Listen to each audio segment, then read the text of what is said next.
Well, welcome to the toss here for the fourth match of the evening here at the Central Broad Regional Cricket Stadium. Shaji is directing traffic at the moment, but we have an important match here. To me, one of the pre-tournament favorites, the Houston Stars, packed with a number of Pakistani international players. They're coming up against the Miami Sharks, and they would be looking to stop them in the first game here on the lights. Remember yesterday with all the rain, we had no games on the main stadium, so there was not an opportunity to play on the lights. So at the moment, we have CC USA officials, tournament director with us here, and he is Shah Zafar, who is a part-time policeman, and from the office as well, we have Fiza Abid. Danny Khan, the president of the Umpires Association here in the U.S., will now place the coin in the hands of Mr. Navdeep from the Miami Sharks, who will do the toss. Heads. Heads is the call, and Danny will go. So it's tails, and of course, winning the toss. Navdeep, what you going to do? We're going to ball first and see how much target is there, and then we'll chase it down. Yeah. Well, Amit, batting first here on this track today. The team's batting first more often than not. They've lost the matches. Obviously, it's very difficult to bat first, and as we go on, it's drying up. It's getting better. My belief is different. I say the play smart cricket, like what you have ability to use, and we have a very good bowling lineup. So my belief is this: if we play 100% what we need, we win the game. And of course, just tell us about some of the stars on your team, apart from yourself. Basically, we have Umar Gul, Pakistan test player, very famous person. Everybody knows his name. Sohail Khan, test player. Ramesh Raja Jr., Pakistan player. Ahmad Azam, Pakistan one-day player. We have a Pakistan A team, Bangash, Mohammad Farooq. So we have almost 6-7 international players. Well, this man, he has a guy called Farhan Ali, who is one of the better players here in America. He's going to come at you. Yeah, we're ready for it. We're ready for the challenge. Tell us about some of the other players. We have Dwayne from Caribbean. He's a super hitter. So whenever you need the striker, you can look and multiply the balls by 4 or 6. So he's a good striker. We have a couple of good hitters too. So we are coming from Ohio. We have a MCD league where the stars are coming from. So we have a good bunch of guys who can actually give a good task over here. So the news down here is that batting first will be the Houston Stars and the Miami Sharks. Although the Houston Stars are packed with stars, the Miami Sharks, they have men from the Caribbean, and anything from the Caribbean is superb. All right, here it is. Ahmed Rana and Lenny Archabar. Houston Star versus Miami Shark. Miami Shark won the toss. And put for the batting for Houston Star, Lenny. Yes, Rana. And it appears Farhan Ali will be the man to pick up the bowling attack from the commentary box end. Ramesh Raja Jr.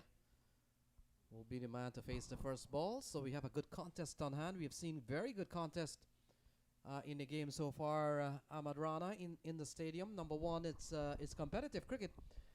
Number two, it's all the teams are stacked up with some quality, talented players. And above all, perhaps the format of T10 has become a very shortened and very exciting format. Ramesh Raja Jr. played for Croydon Gladiator in PSL. First class Pakistani cricketer. Adnan Rasool played for Lahore Qalandar. So this batting pair has some experience. And Houston Star is full of the stars. Omar Gul is there. Sohail Khan is there. Ramesh Raja Jr. Adnan Rasool. Saifullah Bhangash, Ramesh Raja Jr. And, this team, the captain Amir, I was talking to him earlier today. He said that he has the best bowling lineup in this US Open. Now we got to watch and see. So that is why there's a contest between bat and ball. All the arguments and all the bragging rights it comes to reality.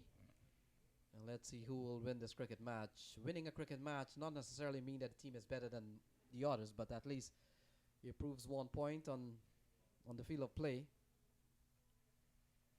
There's always a winner and a loser. So we're just about getting ready to start here. A little bit of a hold up. I think we are ready now. Ramiz Raja Jr. will be on strike. And here is Farhan Ali. Adil Saeed is the man at the non-striker end. So ball eased into the offside and things are off here as Ramiz Raja Jr. Picks up a single off the first ball, Rana. Yes, sir. Houston Stars versus Miami Shark. So let's say if it's Stark or Shark. It's a good battle between here. And you know, everyone seems very happy since yesterday all that rain. Now we just have 3 games done. And this is going to be the 4th one. And then we're going to have 1 more game, Lenny. Yeah, it's been an exciting day of cricket, the shorter format.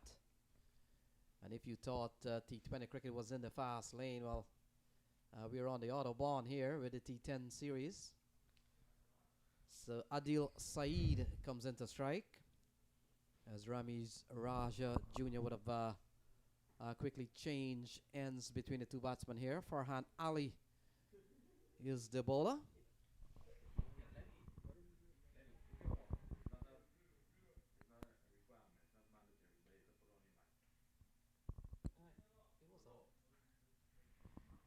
So Farhan Ali runs in again, and this one goes off towards the backward point area off the bat of Adil Saeed, and he picks up a boundary. And there's 5 on the board. Yes, 5 on the board. And I told you before, Ramiz Raja Jr. and Adil Saeed, they both are very experienced batsmen. Houston Star is full of the star. Now we have to watch and see. But Farhan Ali is very pacey bowler. And you know, he's been playing US Open for a long time. So a couple of balls with 5 runs on the board. So a good start here from Houston Stars.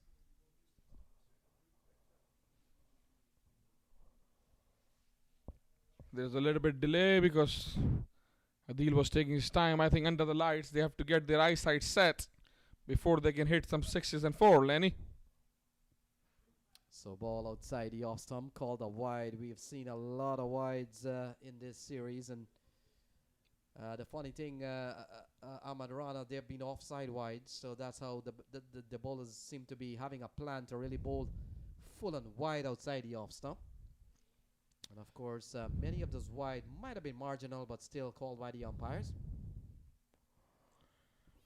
So here's Farhan Ali for the 3rd ball. A good shot. The fielder is there, but still a 1 run. Good running between the wickets. So I think they're getting their eyesight set.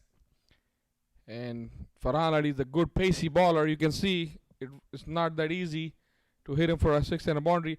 And you see there's a difference in his action. He just stop in the middle and he stretch his arm and then start running again. Yeah, 7 runs in the over so far, with still the over just being half away. So they're on course here. And as we saw from the other games, Ahmad, they'll be targeting 10, 11, 12 runs and over. The more the better. We were beginning to get comfortable scoring 100. But we saw in the other game 105 did not hold up. So we'll have to probably recalibrate and change. Oh, that's a lovely shot through the offside. Ramiz Raja Jr. He picks up 6 over extra cover. And that's a lovely shot. So Houston Stars are showing the Stars has arrived in the ground, in the stadium. And that's a lovely cover 6. Yeah, that's a good looking shot. Farhan Ali has given up 13 in the over so far. And we're just into the 4th ball of this game. Farhan Ali, he's gone for 2 boundaries in the over.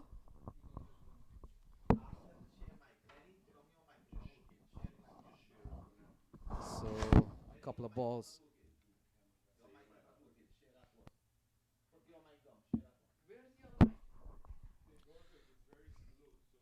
So 4 runs. Add to the total, Lenny. 17 on the board now. Farhan Ali been expensive. So, you know, Lenny, the lights are on. It's the real cricket atmosphere. The weekend is starting. It's Friday here. And you see some of the spectators came today. But yesterday some of them came because, you know, on the opening ceremony. But the rain ruined everything. But here now, entertainment from Ramiz Raja. A good defense. See, this is what the experience is all about, Lenny. He knows that he hit a couple of boundaries, so he stopped. So his score is 17 runs. After 1 over, Farhan Adil has been very expensive, Lenny. Yeah, the boys have given Houston Stars a tremendous start here. 17 off the first over. And we were making the point. We were looking at 10, 11, 12 and over. But when you look at 17, that's way 5 or 6 runs over the budgeted target.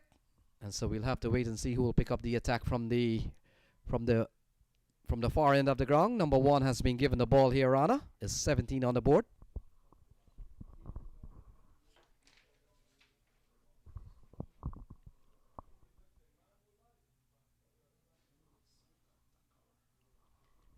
So Thakkar is going to bowl the second over. Sagar Thakkar. So yes, you can see the West Indies style that Adil Sayed is putting the bells in the ground. This was a Chandra Paul style, if you remember, Lenny, which got very famous all over the world, even though Adil Sayed is from Pakistan, Lenny. So Thakkar given the ball. Adil Saeed. And Ramiz Raja has given them a tremendous start. 17 off the first over. Can't ask for a better start than this. The Stars of batting first here. Big appeal. Not out says the umpire, and they scamper through for what could be a leg bye here. And so leg bye is the call. And so another run is added to the score, Rana. It's 18. Very good start here from the Stars. Yes, very good start from the start. And you can see these both batsmen has played so much cricket with them together. And the understanding, it was the bowler was appealing. And the fielder was keep looking at the bowler. And they steal that 1 run. 1 runs make difference because you remember Somerset has lost for 1 run the final against California Bear. So 1 run matter, Lenny. Thakkar is ready to bowl Ramiz Raja, who's already playing on 11 runs, facing 4 ball. So ball cut away up the short third man. They can't score this time as the ball is guided into the offside area. So Raja just off 5. He's gotten to 11 so far, a 4 and a 6. And Adil Saeed, he has struck 1-4, so we've had a solid start from the Stars. And the Sharks have been to the U.S. Open on several occasions. They're not a new team here. In the air, fielder comes in. He puts it down. And a big chance goes a-begging there. Ramiz Raja Jr. Might have given a potential chance, Rana, but certainly not accepted by the man on the offside. Yes, Lenny catches win you the matches, and Ramiz Raja looks dangerous right now. You don't want to drop his catch. And you can see he's already on the 11th, facing the 4 balls.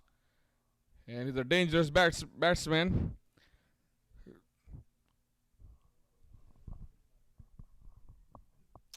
Oh, look at that. Could be 5 leg byes.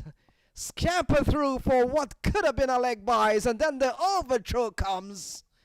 And in fact, it goes away for 5 runs. So 5 runs here.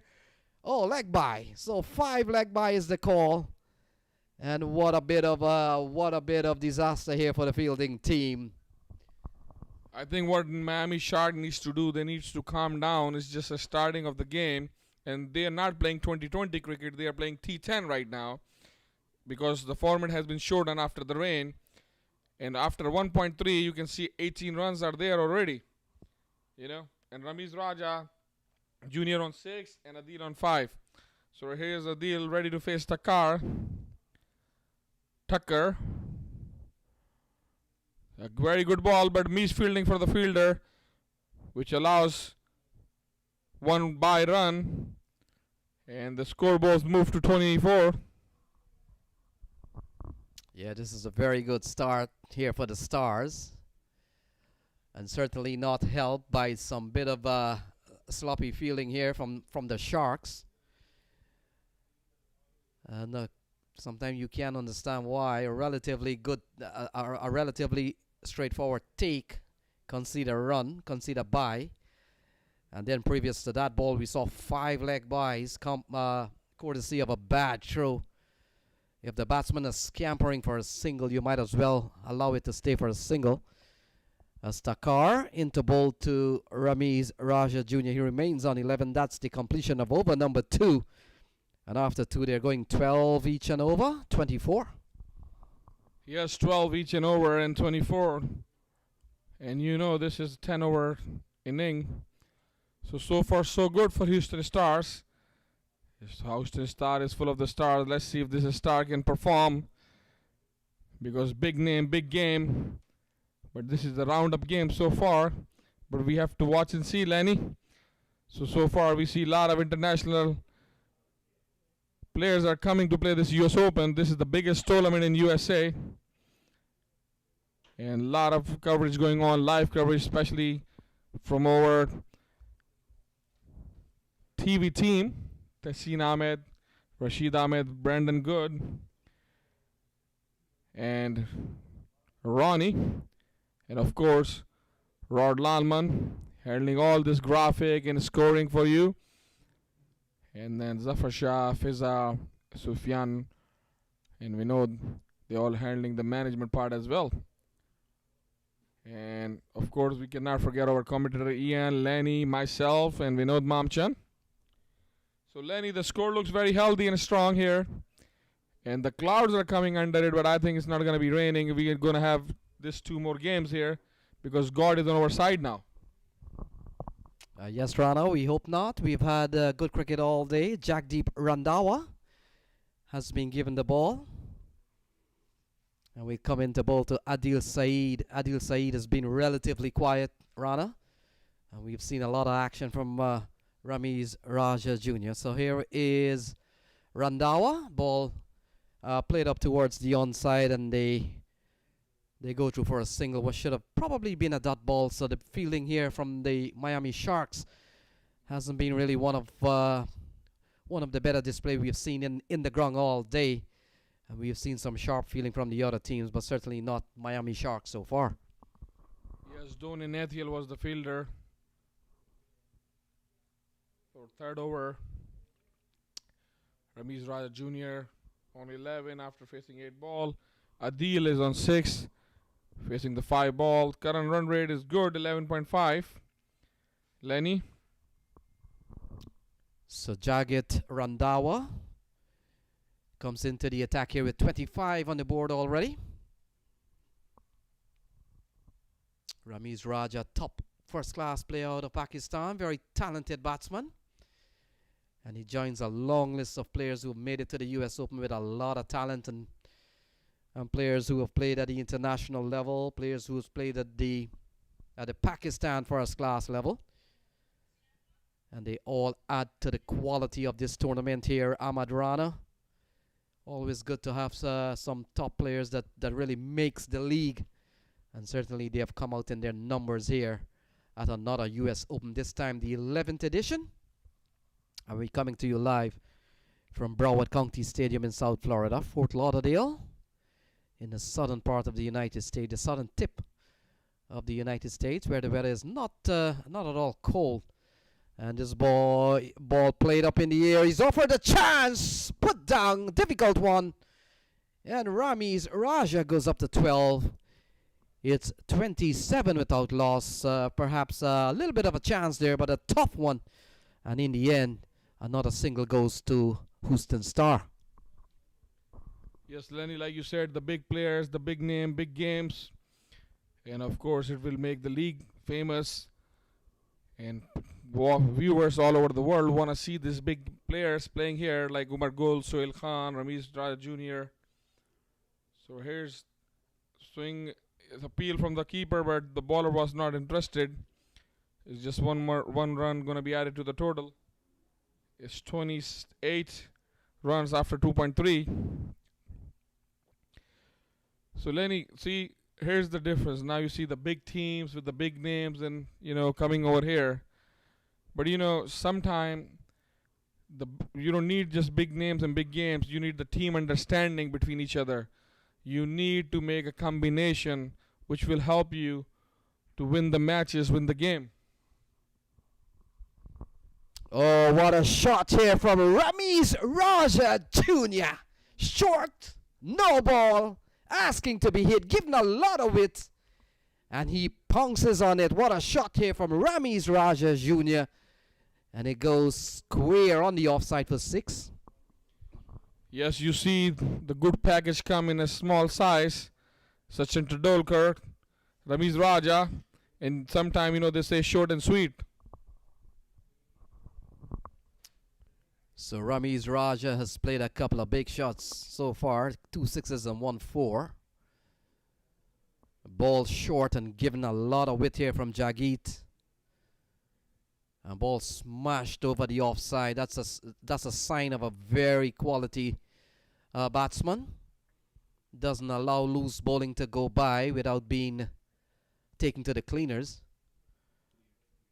So free hit ball, and Jagit Randhawa runs into bowl to Ramiz Raja. And it's another no ball. So a no ball again and punched away for 4. So add insult to injury. The action will continue here. Another no ball that has gone away for 4. So double free hit on the offing here. And Jagit Randhawa seems to be losing the plot here. Rana, with 40 runs on the board so far. We're just in the third over. Yes, discipline needed here. Discipline, like I said that before to you, Lenny. Discipline is the key here. You cannot bowl no ball, especially in 10 over game. And 2 of them, one free hit went already for 4 runs. And another free hit right in the gap, but the fielder is there now, the protection is there. And Ramiz Raja kicking his bat.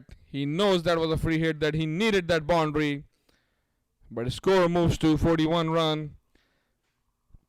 It's a good partnership. Ramiz Raja took over. And, hitting that 6s and 4, taking all the risks he can. And Syed Adil just sitting on 6 runs, facing a 6 balls. Yeah, this over's gone for quite a few. 16 in this over so far. Yeah, take a look at that. This over. And it's a long list of what has happened in this over so far. Been dominated with a couple of no balls.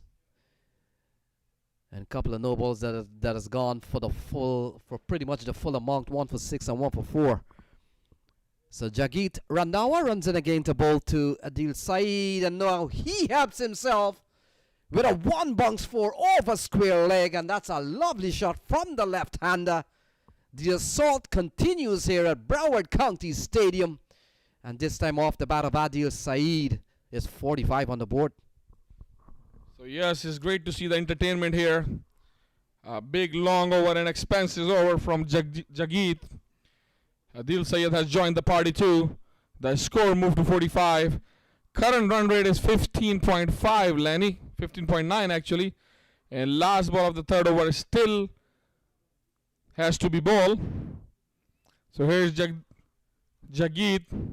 Sayed is facing and towards down for 1 run.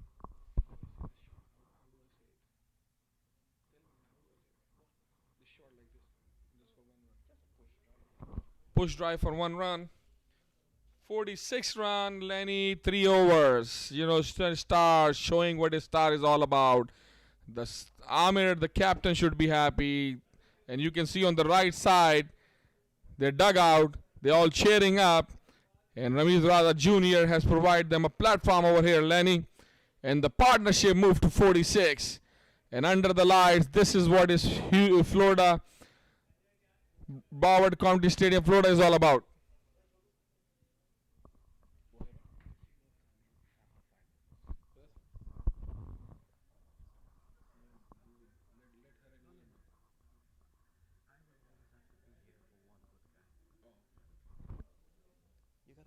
with the numbers over there. The short numbers, see on the screen. So 46 without loss. They're going at 15.3 and over at the moment. And we'll have to wait and see here as the assault continues. Number 6 has been given the ball. So Asim Pervez comes into the attack here, Rana. Yes, Asim Pervez has come to the attack.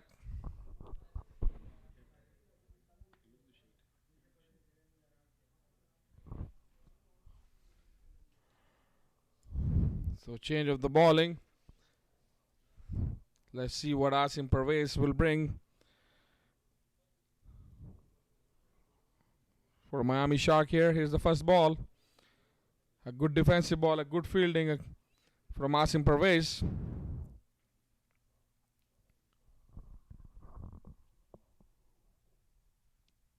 So bowler number 4 being used here by Miami Sharks. And ball lofted into the onside. Catch accepted, and that's the end of Adil Saeed. He goes first. It's 46 for 1. The breakthrough finally comes off the bowling of Asim Pervez. Yes, Asim Pervez has experience. He has played so much cricket. And see, they both have played the cricket in Pakistan as well. Syed Adil and Asim. So here's the first wicket down. 46 for 1. So here comes Sohail Khan. Usually people know him for his bowling, but he's coming to bat on 1 down. And if Sohail Khan stays, then I guess we're going to see some firework over here.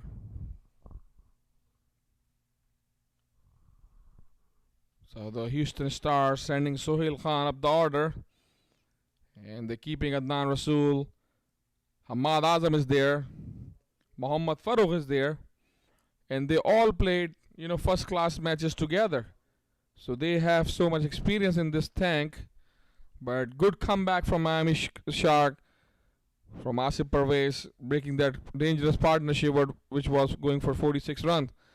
But Ramiz Raja Jr., the foundation, is created a foundation already for the big score there. Making a 23 run, facing a 12 ball. So here you go, Sohail Khan. Ramiz Raja, because the fielder has crossed. So, the batsman has crossed. So Ramiz Raja is ready to face Asim Pervez. So Pervez has tasted some bit of success. You can't ask for anything better than bowling a second ball, taking care of Adil Saeed. Sohail Khan will watch the action from 23 yards, 22 yards actually. Ramiz Raja has delighted the crowd here and certainly the viewers with some lovely shots. This one going down the leg side, called a wide. And so another one will have to be rebowled. We've seen several wides during the course of the day. As umpire Vijay Malela, perhaps one of the newest USA umpire with ODI experience, having made that debut in September of this year. So here is Asim Pervez. He's asking the umpire and he's given out. So Ramiz Raja Jr. falls 47 for 2. A double strike here from Asim Pervez. He picks up his second wicket in this over. It's 47 for 2. Ramiz Raja Jr. gone. Yeah, so this is Asim Pervez for you, the experience. And it shows that, you have to take the wickets if you don't want them to score the runs. So 47 for 2, certainly 46 for not, and 47 for 2. And, the extras are 13. The extras are going to make a big difference here too, Lenny. So now we have to wait and see who's the new batsman.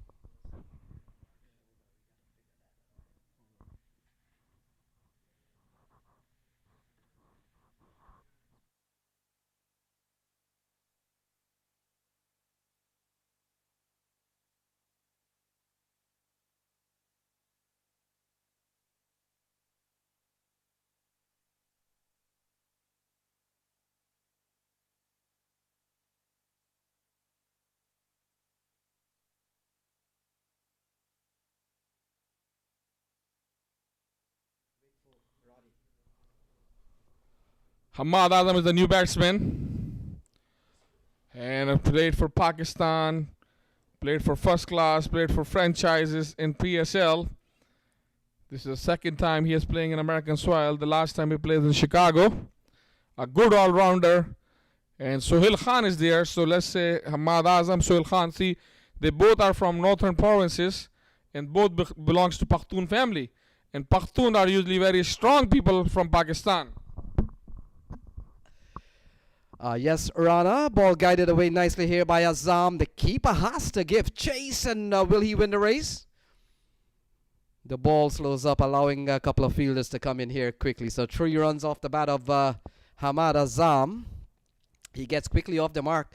But Rana, we can't forget the fact that the Azim Pervez has made a strike, made a double strike in this over, which is relatively good.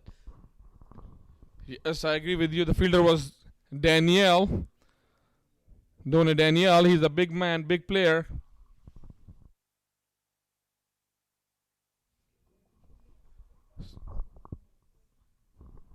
So here's first ball. Sohail Khan gonna face. And here he's trying to swing it, but he tried to send that ball towards the midway boundary. But you know, if Hamad Azam and Sohail Khan are there, it's 51 for 2. And the current healthy rate is going for 13.3. So not a good looking shot here from Hamad Azam. And he's been quite productive here. He's picked up a couple of runs. So his first shot went for 3 and his second shot went for 2. Very productive scoring so far. So 53 on the board. They're going at 13.25 at the moment.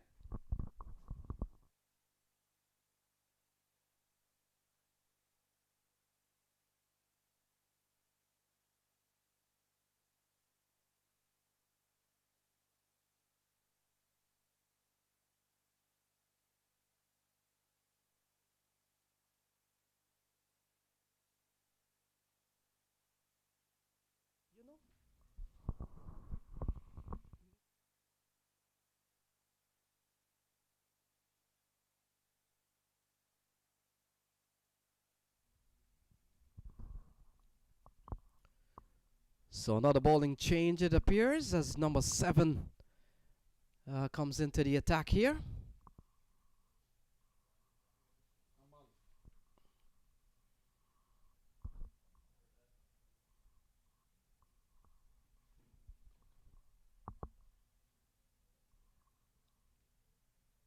So Nathaniel given the ball. And this is a very healthy run rate here for Houston Stars. They're going at 13.25, so relatively good as Khan picks up another run. He goes up to 2, Sohail Khan, and brings Hamad Azam, who's been quite productive. In just 2 balls, he scored 5 runs, Rana. Yes, Hamad Azam has scored 5 runs with the great shoot shot, got the boundary. Here's Hamad Azam facing Amal. And again, he tried to play the swift shot, but the fielder is there. It's going to be only 1 run. But I think the captain Amir sent Sohail Khan up there because he knows this is only 10 overs game. And Sohail Khan is a good batsman too, you know, in a Pakistan first class circuit.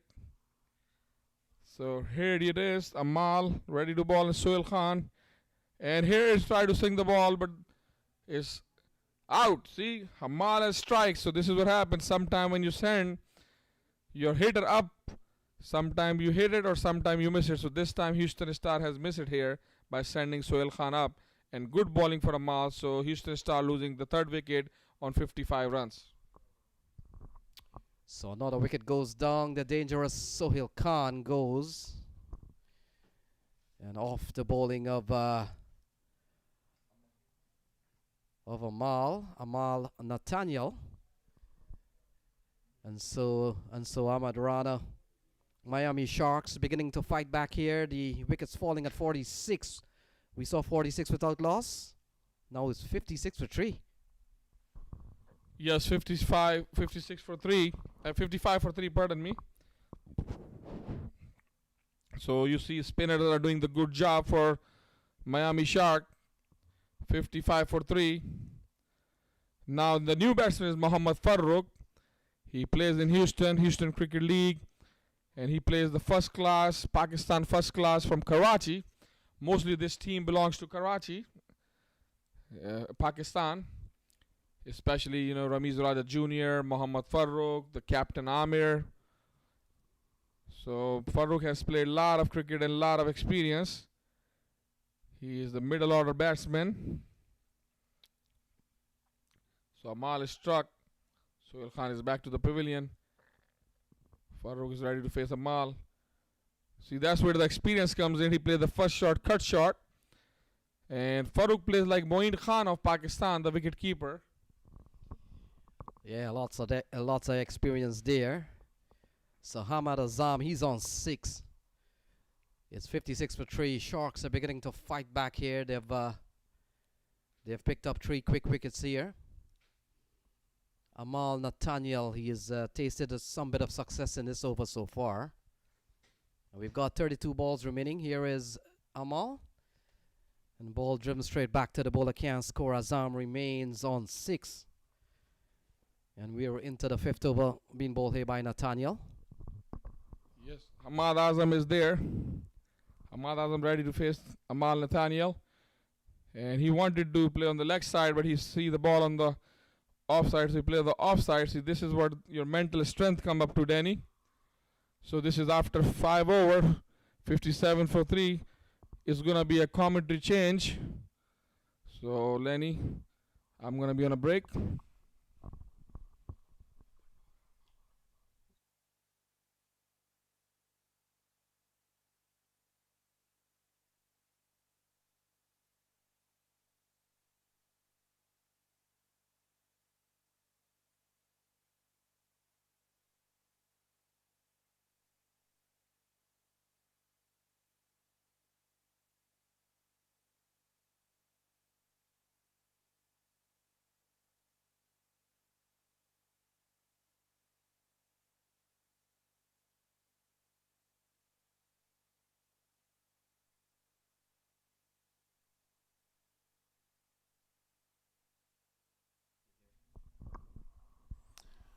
Okay, yeah.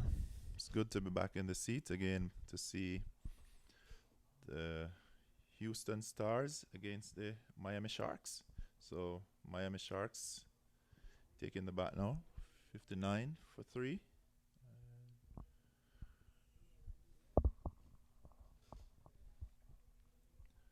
Azan 9, Faru 1.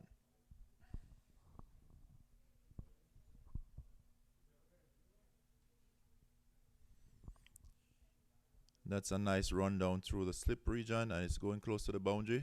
Field managed to stop that one, and they run through for the second.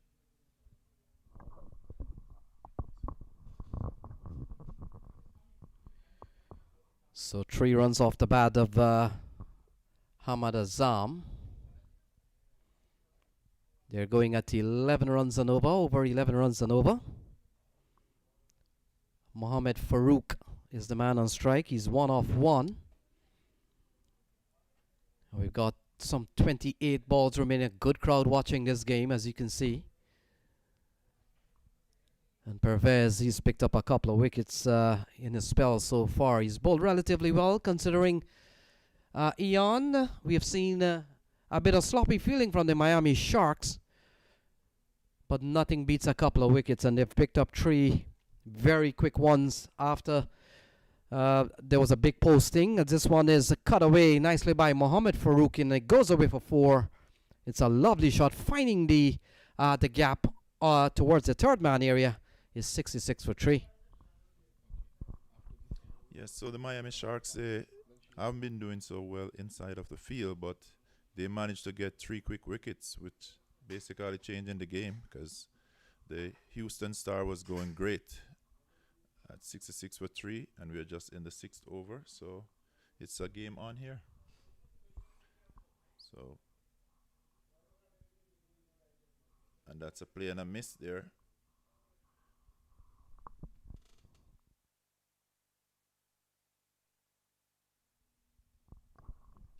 So a play and a miss there by Farouk. As Parvez goes back to his mark. Not a play and a miss, not a dot ball there. You know, Parvez bowling pretty good. You know, excellent bowling. And after 6 overs, they're 66 for 3. Yeah, Ian, we've seen some good cricket today, and in fact, in the series. And if you're at home just wondering what has happened to the T20 encounter, well, because the tournament has lost a complete day yesterday without no play in the stadium. There have been games outside of the stadium. The organizers have decided that in order to catch up with having one complete day lost in the stadium, right, Ian, they have decided that the T20 encounters will probably try to catch up with the scheduling. And of course, having a meeting with the managers and captains of all the teams, they have come up with a plan to come up with 10 overs aside. As Amal Nathaniel, 1 overs, no maiden 1 for 4, continues, will come into ball to Azam. And Azam works this one down to long on. He picks up an easy single and pushes the score up to 67. Yes, so with the entire day last year in the stadium, you know, we have 28 teams involved in this, so it's a lot of games. So with management deciding to bring it down to a 10-10, it's a great decision being taken there. So we'll be able to see all the teams in action. We'll be able to actually get to see all our favorite batsmen and bowlers here, you know, rather than have to skip a game or something. We're still playing all the games. So it is good going, and fans are really enjoying it, this version of the game. That ball is played and it's running into the boundary for 4 runs. So Azan is taking it to the bowler, and that's exactly what he's going to be doing through this innings. So we're looking forward to him, you know, making a 50 today. That would be a good thing. Yeah, Hamad Azam has played a good hand so far. A ball with not a lot of pace. You've got to give a batsman credit for playing a shot through the offside with ball of very little pace. And they say it's all timing at that point. Oh, there's just another one into the night, and it's gone all the way to where the covers are. Off the bat of Azam, he picks up his first maximum, and the score pushes the score up to 78 for 3 with a scoring rate of 11.7. Eon. Great going. Azam showing his class here. That was a huge 6, you know, moving up his tally to 23 in just 10 balls. So he's doing his thing. There he goes again, and that is through the cover for a quick single. So Azam is playing the game that is expected of him here. You know, a runner ball, but he actually giving us on the double. His strike rate is like 200. So 13 in this over. Oh, ball cut away. Will run away for 4. It's going to be a challenge here from the fielder. The ball wins. And another 4 off the bat of Mohammed Farouk. So what an over here. Against the Miami Sharks. Some 17 runs off that over, Eon. And that favors the batting team. A lovely shot there from Mohammed Farouk. Just guiding the pace. Just using the pace of the ball in the vacant area. And on a well-manicured ground like this one, it looks very pretty. That was an excellent over for the Houston Stars. You know, we see Farouk in action. We also see Azan taking it to the bowler also. So these two batsmen seem to have their game plan, and they're going pretty good. 83 for 3. And 3 more overs to go. We could be seeing our highest score of the day here today. What do you think, Lenny? Yeah, it's still some ways. 18 balls remaining. Still some ways to go. Could be another bowling change here. 83 on the board. So that the highest score we've seen in the day, what, 117, 118?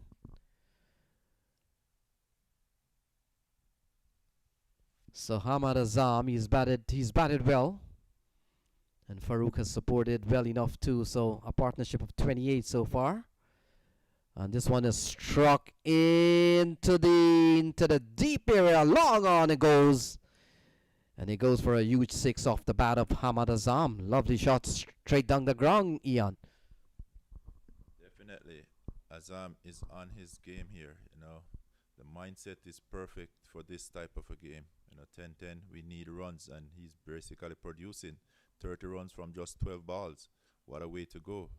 You could never ask for more from this gentleman here. He's really showing his class here as he's executing quite well. So, and he's going at it again. This one is through the slips, and it's into the boundary for 4. So another boundary to Azam. He now goes up to 34, and the score goes up to 93 for 3. 7.2 over. So great going here by the Houston Stars. So the Miami Sharks, they got to get a game plan here, as these two batsmen is really taking the game to another level in terms of getting the ball over the boundary. And Azam waits to bat, and he's looking dangerous. That's another hard hit. It's up in the dark, and he is out, caught right on the boundary. That was a very good catch there, way on the boundary. It was a very good hit, but that's the back of Azam. 34 off 14. Pretty good knock from him. So another wicket goes down. It's 93 for 4. Hamad Azam falls. Falls to 34. Well judged catch there by the man in the deep, and Baljinder, who's been roughed up in the earlier part of the over, Eon, comes back, gets a wicket, and you can never put a price on a wicket, so that wicket has to count for something in the over. As a new man walks to the middle, and we'll have to wait and see who he is, as there's no short number again. So 93 for 4. Yes, 93 for 4. So Baljinder will be pretty happy with that wicket there. That's a very big wicket to have. Azam was going great at 34 runs. That was very quick, and he was actually taking the game away from the Miami Sharks.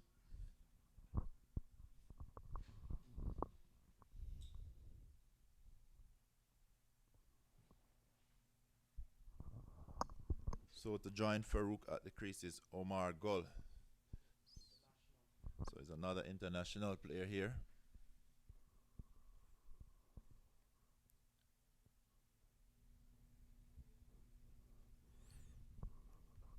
Just a single. So Umar Gul comes into the middle. Baljinder Singh has gone for 10 in the over. He's picked up a wicket. And will come into bowl to Pakistan international. Umar Gul, known for his fast bowling exploit. And a ball that is called a wide by the umpire. So 94 on the board. That's another wide. So we have seen a lot of wides here in this game. The extras keep coming. So 11 runs off this over from Baljinder Singh. And we are in the 8th over, still 14 balls to be bowled. And here is Baljinder. Ball played just over the bowler's head for just a single. And a single that gets Gul off the mark and brings Mohamed Farouk back onto strike. He's on 10. Farouk is 10 from 7. He's going pretty well. Seems to be a good strike off the ball. And joined by Omar Gul, who's an international player for Pakistan. So 13 balls remaining. Baljinder continues. 12 in the over so far. And ball cut away. That's a good looking shot. Well stopped by the man, making a diving save at backward point. And so that closes out over number 8. And after 8, it's 96 for 4. With Umar Gul on 1 and Mohamed Farouk on 11.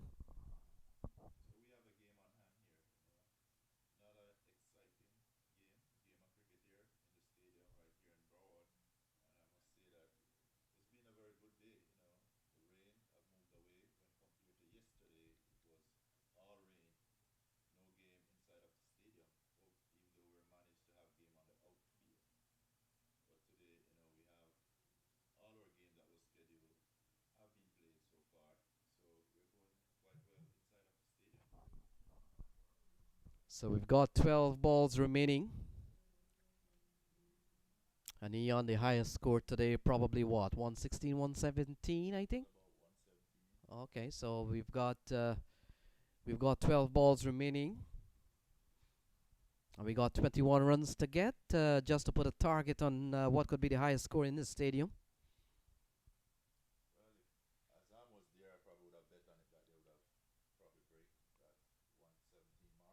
So Farhan Ali comes back into the attack. His first over went for 17, not too good. And now he comes back into the attack here with just 12 balls to be bowled. So very interesting stage as this game gets down to the business end of things here with 96 for 4. This is the 9th over to be bowled here by Farhan Ali. And will come into bowl to Mohammed Farouk. Umar Gul is at the non-striker end. He's on 1. And we got 12 balls remaining, 96 on the board. So here is Farhan Ali. Runs in now to bowl to Farouk. And Farouk gets a ball that he's playing up towards the offside. They go through for an easy single, a single that brings the score up to 97. And the equation down to 11 balls remaining here for the allotted 10 overs.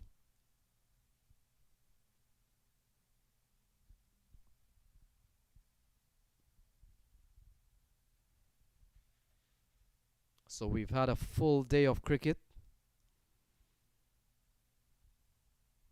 And the cricket continues here with 11 balls remaining. Umar Gul on strike.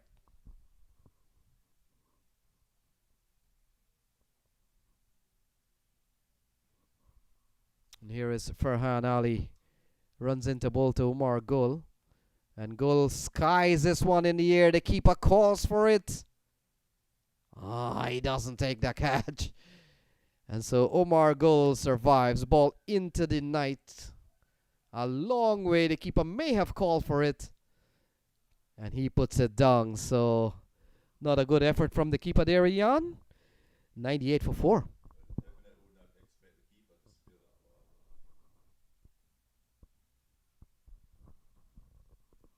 So 10 balls remaining. Farhan Ali. Number 2 from the commentary box end. And with just 10 balls remaining, 98 on the board.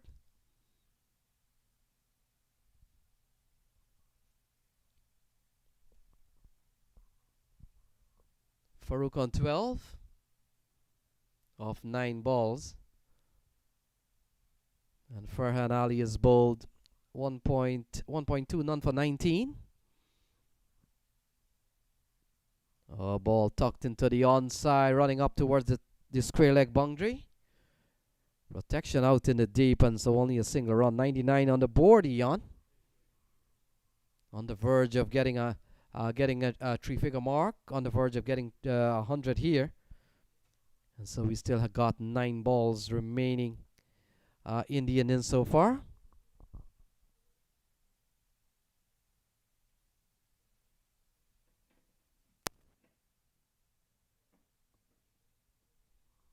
So 99 on the board. Here is Umar Gul. And ball goes down the leg side. So with that wide, that brings up 100 here, Ian.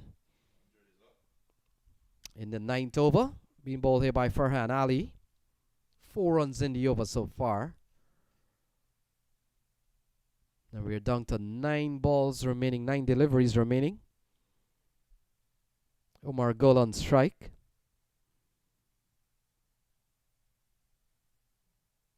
And Farhan Ali has gone for a tidy over so far.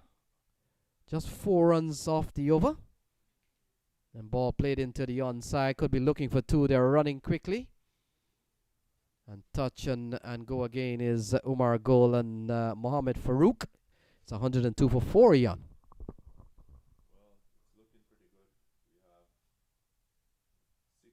8 balls to go, and we still have a target. We're trying to beat the 270. Let's see, but they're going pretty good. The Houston Stars at 102 for 4.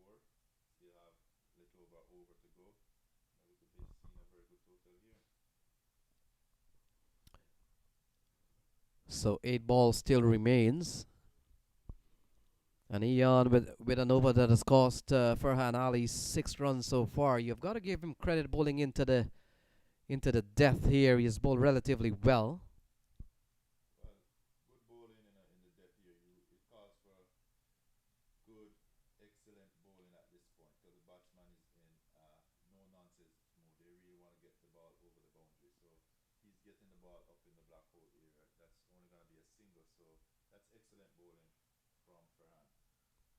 And considering he's had a catch drop off in this over, you've got to say he's really come back with a good over so far. 7 off it. One more ball remaining. Mohamed Farouk will be on strike. And we saw Mohamed Farouk and give the ball a tap. He has picked up a 2 boundaries so far, 2 fours.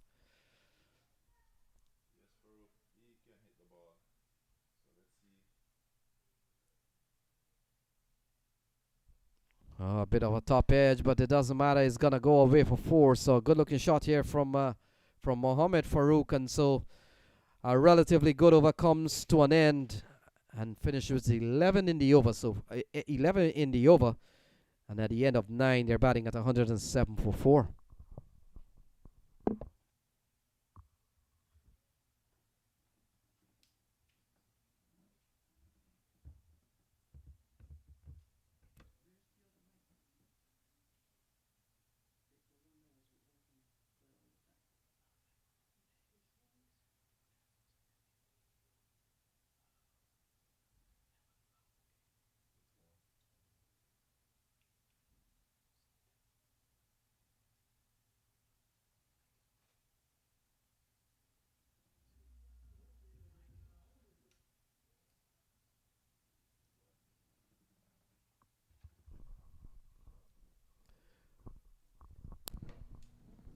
So final 6 coming up as Takar runs in to bowl to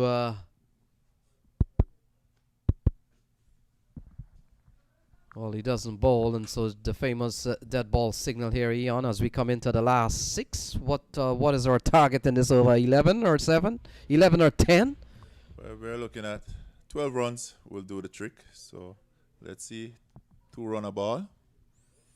That would get them up to the 119. Would be the top score inside of the stadium for the day. So Takar and ball driven nicely towards the offside off the bat of Omar Gul. And yes, that's the Pakistan international, Omar Gul, known for his fast bowling exploit. Well, Takar bowled a very good first ball there. You know, he only managed a single. So that put Farouk in the strike with 5 balls to go. Oh, guided away over the infield, and it will run away for 4. So 4 runs off the bat of Mohamed Farouk. And that's a good looking shot from a ball that is short and given a lot of width there, Ian. He helped himself to a boundary. It's 112. Yes, that's like taking candy from a baby right there. You know, he just weighed up and he just picked his spot, and 4 runs was written all over it the moment it leaves the bat. So very good shot there from Farouk. Yeah, lovely placement from a short ball. So 3 balls remaining. Oh, it's bowled him. So finally, Takar gets some bit of revenge here as Mohamed Farouk goes for 21. The 5th wicket goes down. It's 112 for 5. Very good bowling by Takar right there. You know, still managed to keep the ball up to the batsman, and once he missed, then he'll hit. So very good bowling there. We got to give it to the bowler. He was just dislodged to the boundary for 4 runs and came back the very next ball, the wicket. And that's the wicket of the danger man.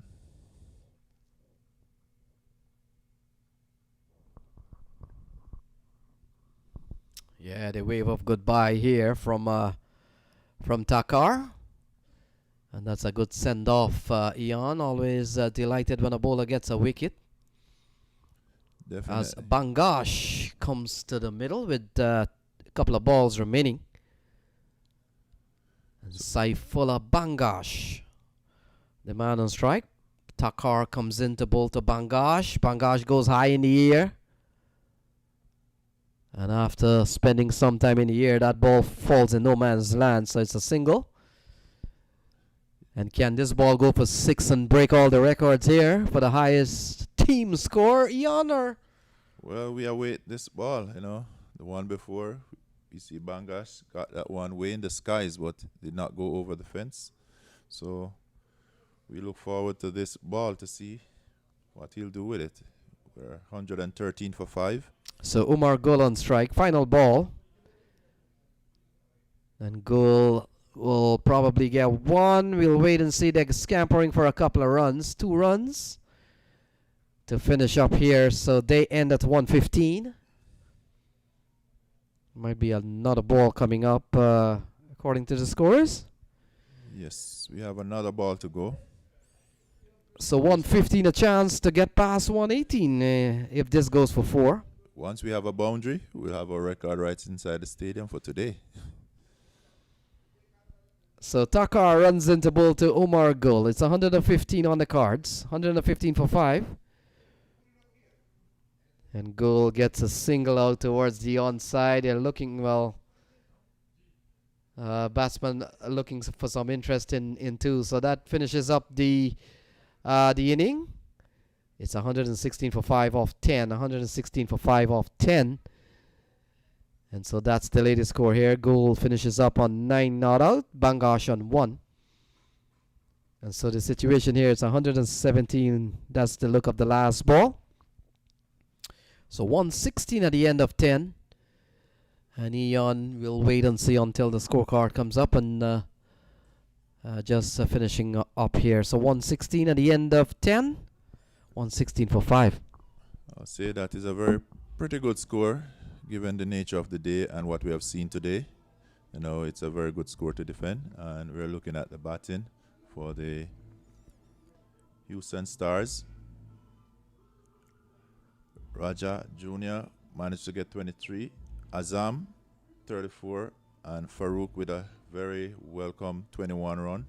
You know, get them up to that target of 117 that is needed from the Miami Sharks if they're going to win this game here. And here goes the bowling. Farhan Ali, 2 overs and 28 runs. A little expensive there. Judge it. 1 over 21. Pervez, he got 2 over 16 runs, but then he ended up with 2 wickets. He proved to be one of the better bowler earlier. So, you know, there we have it. The end of the batting innings for the Houston Stars with a total of 116 for 5.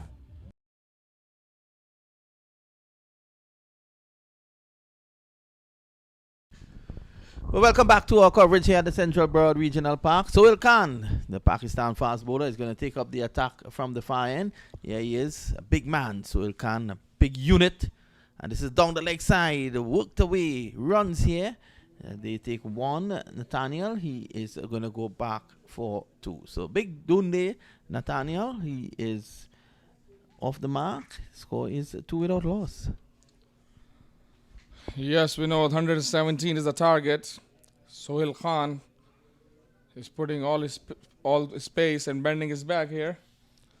Played for Pakistan, won World Cup in Australia, played a lot of T20s, is still playing a lot of cricket leagues around the world. Here he is again. He rushes in from the northern end. Lovely strides up to the crease. And a delivery that was just short of a length. Moving away, shaping away. Just pulling out of it at the last moment. You can see in the background the crowd building up here for these marquee matches, the matinee matches. Of course, it's pretty cool on the outside. And Nathaniel will be looking to get the Miami Sharks off to a good start here. Remember the target, 117. Here is Sohail. let's see, the umpire gets involved with this one. He signals a wide. So you notice something, when Kyle Phillips was bowling, he was putting the pace. He was trying to put the pace fast. Same thing Sohail Khan doing, but this pitch is not all about just pace. It's first getting your line and length right. Well, this is a slow track. It's fair to say this is a slow track, and we haven't seen any of the fast bowlers prosper. So Sohail Khan, with all his experience, would realize that. He's a strong man. You can see that by his build. Probably just a little stronger than you, Ahmed. Again, short delivery and just pulling out of it there, Nathaniel. And a good line at the moment adopted by Sohail Khan. Yes, you're right. He's taller than us, both of us, and he's fitter than us, and he's stronger than us too. Well, speak for yourself. But back of a length and making some height as well. Sohail Khan, number 99 on his back. Is 99 your favorite number? I think it's 99 is Allah's name. That's what that number is. When I was asking him yesterday, why did you choose 99? He said, Allah's names are 99 in Quran. Oh, well, that's a good piece of information there for our viewers. Down the leg side, another wide. So Sohail Khan is all over the shop at the moment. And you'll see how Umar Gul takes it up from this media center end when he comes into bowl. Nathaniel, now as a batsman, this may be fine for your team because of the fact that you are getting runs via the wides and you'll take it anyhow it comes. But it takes a batsman off his rhythm when you're getting so many wide deliveries. So let's see how Nathaniel copes.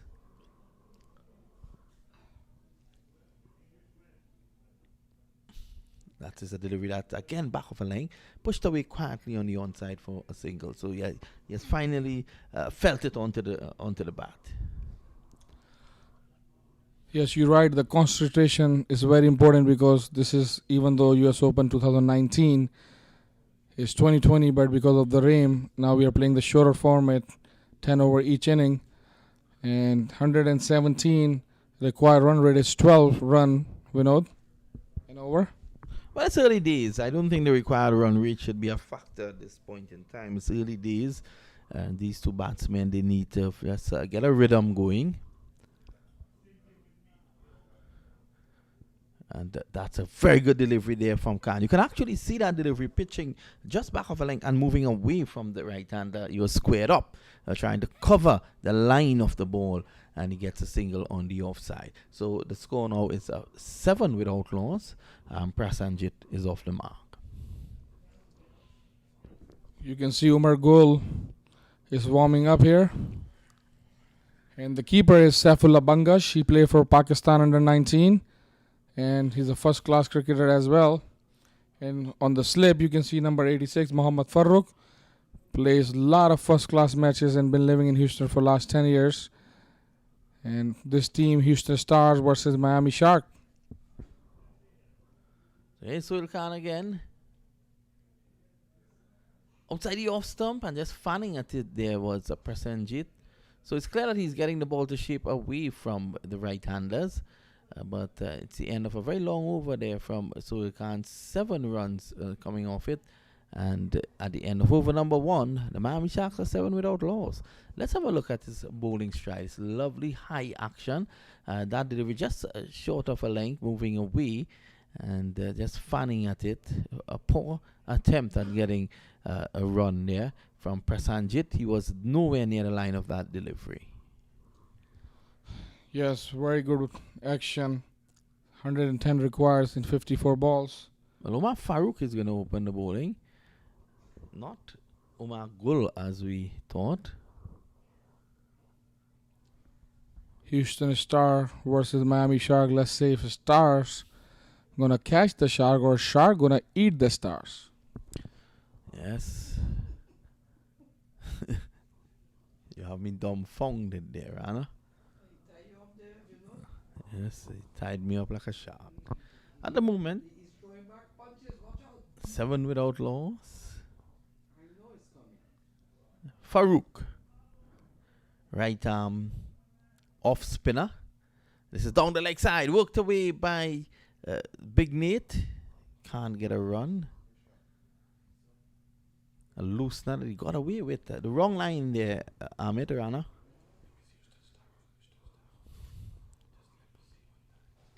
Here's Omar Farouk again. And Nate is going down the tongue. He's out leg before. Delivery pitch right up. And he went across the line looking to hit it down the ground. Big Nate leaves leg before. And the score is 7 for 1. So big man needs to walk a long walk. That's where the experience. So you see Farouk, and it looks like a little bit high. But umpire says it's out, so big man has to go. Maybe that's why Danny Nathaniel is surprised looking at the umpire.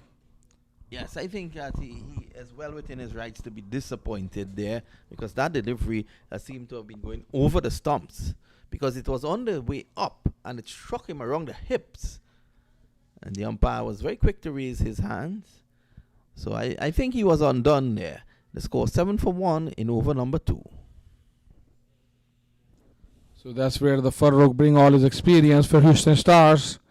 Mohammad Farouk, very seasonal cricketer and very experienced cricketer. We all thought Umar Gul gonna bowl the second over, but the captain Amir surprised us with Mohammad Farouk.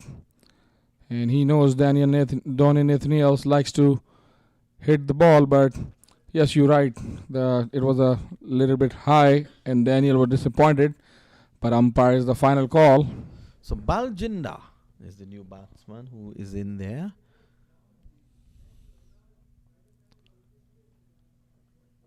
And this time he plays it back on the offside. So it's 117, and immediately the Stars have taken control.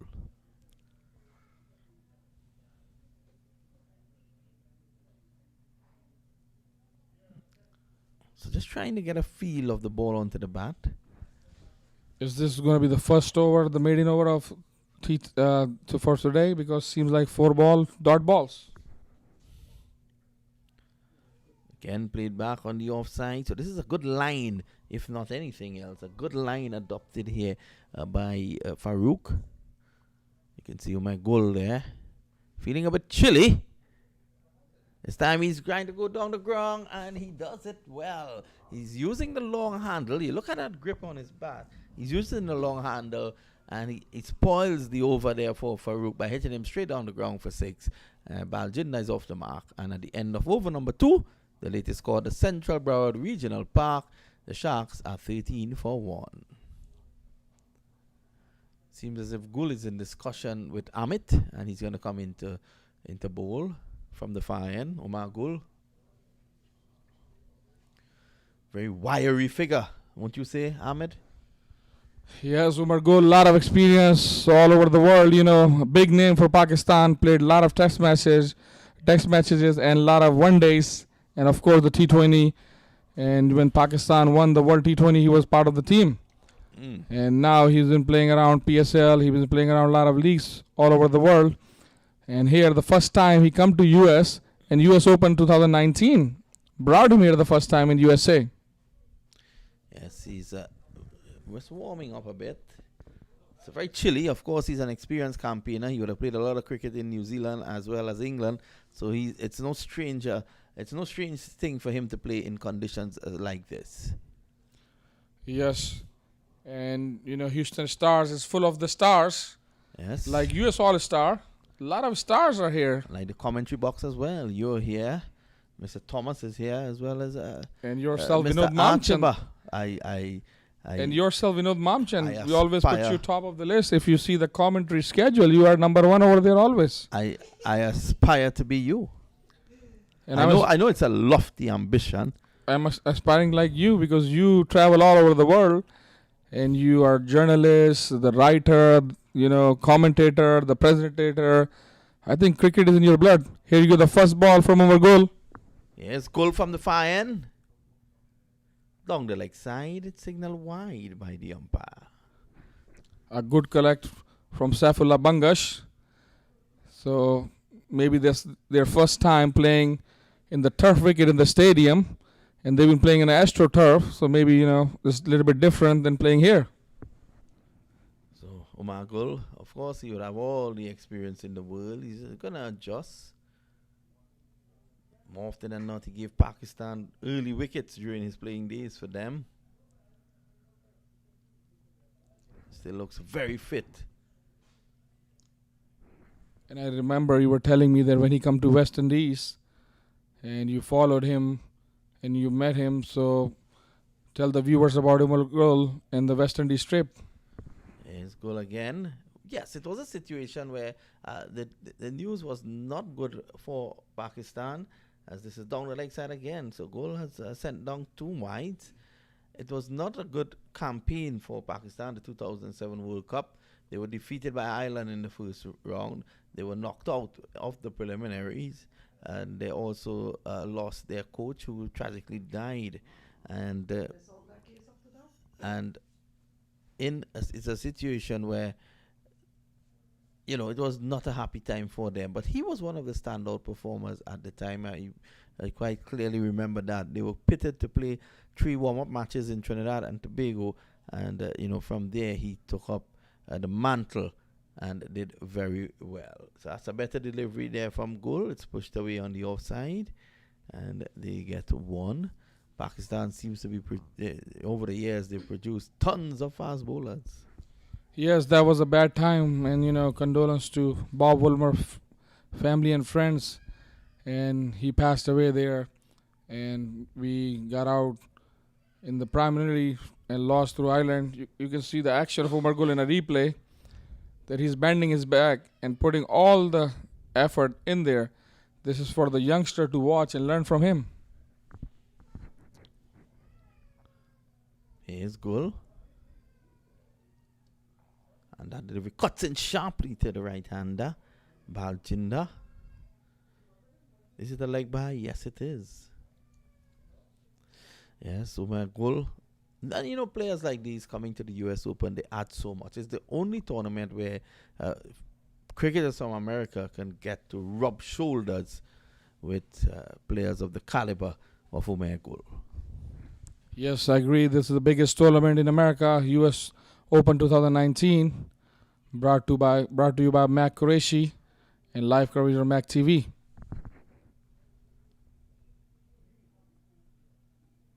Slow delivery by the experienced Gul, going through to the wicketkeeper.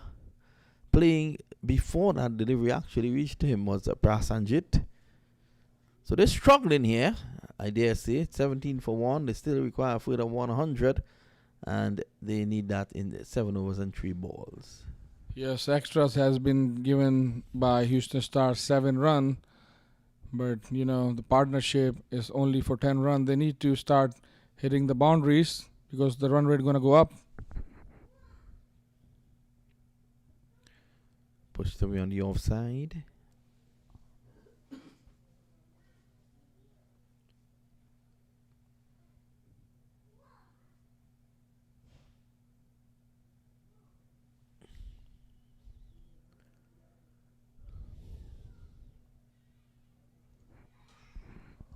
It was a good delivery. All Prasenjit can do defense it.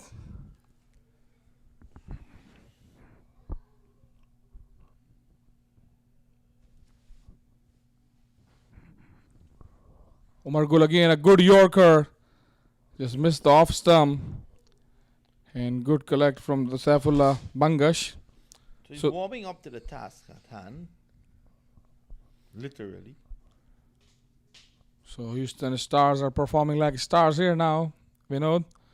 Miami Shark needs to do some planning and come up with a plan to chase their total 117. So for 17 for 1. Here's Umar Gul, the last ball of the 3rd over.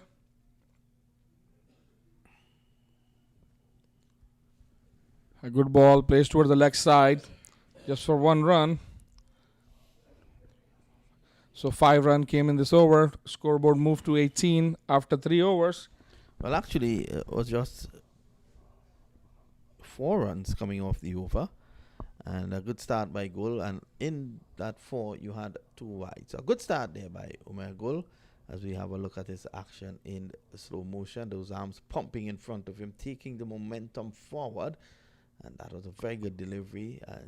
Just coming into with the natural angle to the right-hander Prasenjit, and he gets one. So it's 18 for 1. Baljinder is on 6, and that's the score of the over number 3.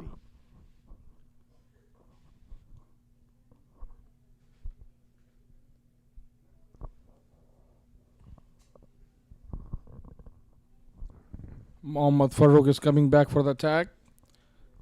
In the last over, he took the wicket of Dune Nathaniel. And it was a good over until the 5 balls, but the last ball went for the 6. This is what cricket is all about, the entertainment. In 1 over, you can see the wicket, and the next over, you can see some 6s. So here's the first ball from Farooq. Prasenjit plays towards the leg side just for 1 run. He's keeping his bowling very line and length tight over here. 19 for 1.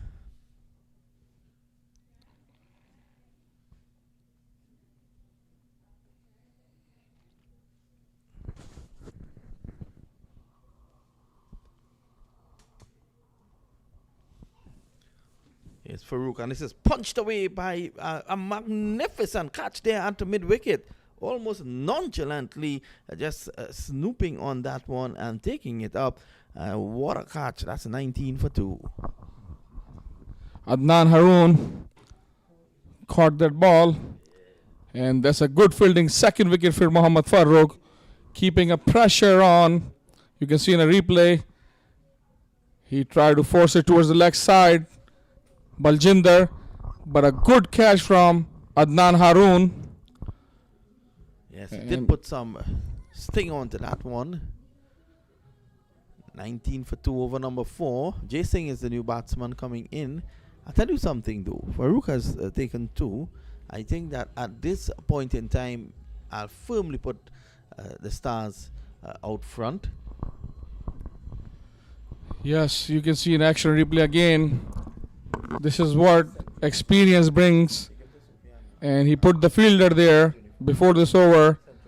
And he knows what he's doing. And great catch from Adnan Rasool and Vinod Mamchan. So 98 runs need in 40 balls. And you can see 2 handsome men on the screen now. Yes, of course. You can clearly see me and the guy standing behind me. And at the moment, the score is 19 for 2. All you could have seen his stomach behind you, Ian. But I was talking about me, myself, and I. And you were just counting yourself in. And I was speaking about Javed, me, and Dad. 19 for 2 at the moment. Prasenjit is on 5, and Farooq is going to continue. But a word on Farooq's bowling. You can see the experience coming into play here. Here he is, the big, tall right arm off spinner. Just outside the off stump, and that one nearly took the stumps with it. That one gripped and turned back sharply. What the spinners have gotten though on this track is purchase. I think what he's using his fingers instead of just using his arm more. And and he knows with the experience that Miami Shark is under pressure already. Well, he would have seen and noticed that this is a slow track.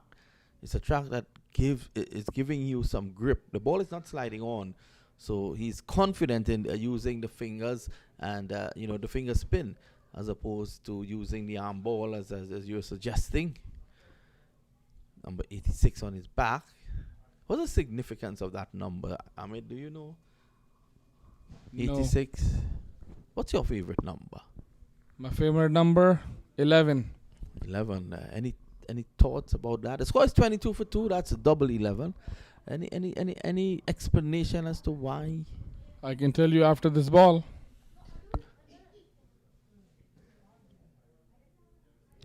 Pushed away on the offside. See, if you look at any teams in cricket, 11 players, American football, 11 players, soccer, 11 players. So any sport mostly you see has 11 players. And 1 is a strong number, so 1 is God and 1 is me. 22 for 2. So you are likening yourself to God, which is very good. You have lofty ambitions. You have lofty ambitions too. So there is a change at the far end. Ahmad Azam is the new bowler. Ahmad, another Pakistan player. Yes, Ahmad Azam is a Pakistan player. Played for Pakistan in T20 World Cup. And a good all-rounder. And this is Houston Stars. Like I said, it's full of the stars. So one star goes, the other stars comes. Ahmad Azam. A lot of stars on the Houston Stars team. Very original, Ahmed. That the stars are star-studded. You're a very original guy. Yeah, he's a similar action to Umar Gul. I would dare say there's a lot of appeal for the Cotton Bowl. Very athletic. I was speaking to him yesterday. You also spoke to him, and he was telling us that he has the experience of playing around the United States as well. Yes, but he said this is the best stadium and the best tournament that he has attended. I met him in UK the first time. He was playing the leagues and the tournaments there. Here he is again. And this is just outside the off stump, punched away down to a wide-ish third man. Yes, the Abdul Razak look-alike. That ran across my mind. He runs in as if he's running on ice. Not as rhythmic as Umar Gul. He's an all-rounder. So, he likes mostly batting, but he saves energy by shorter run-up. Here he is again. So worked away on the leg side. Number of fast bowlers have come out of Pakistan. My very good friend. Of course, I had a couple of dinners with him during the World Cup. And I will get to him just now after this delivery. I'm sure that you know him. Here is Hamad again, and this is worked away down to long on. So not express pace by any means, but of course he can do something with the ball. 25 for 2 in over number 5. I think this is a done and dusted match. Yes, my very dear friend out of Pakistan.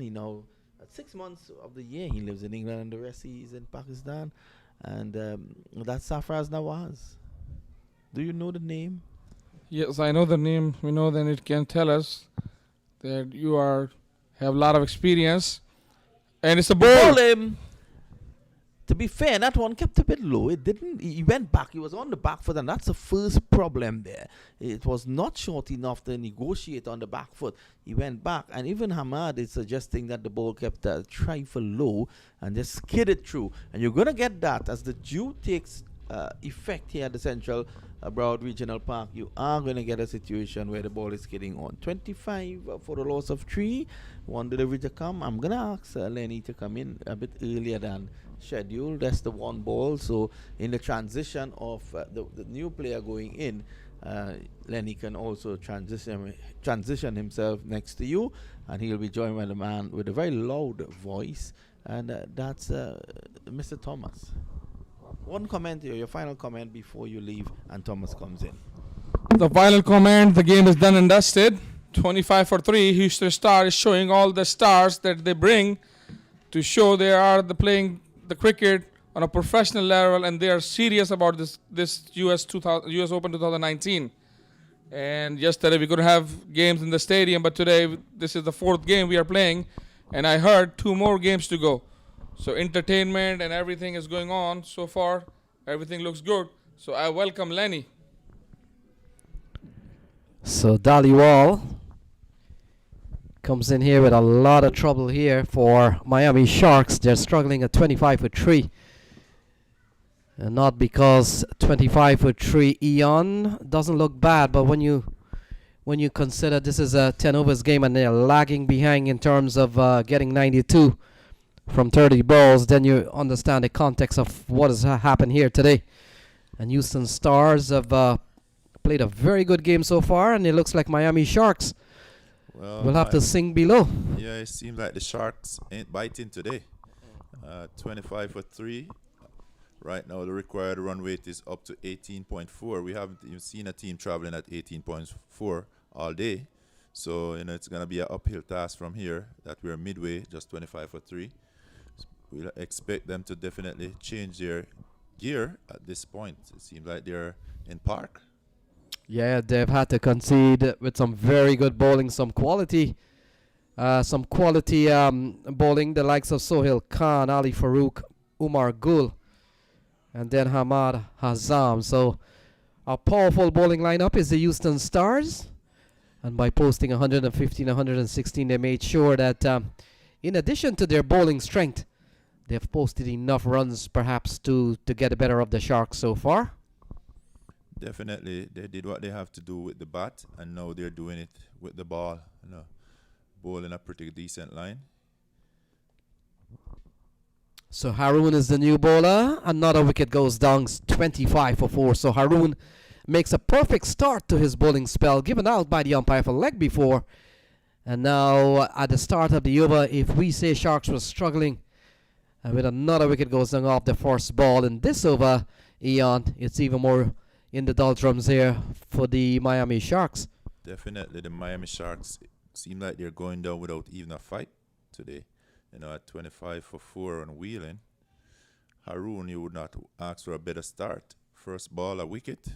Very good start for him. But the Miami Sharks, I'll say they're in danger right now. They're an endangered species today.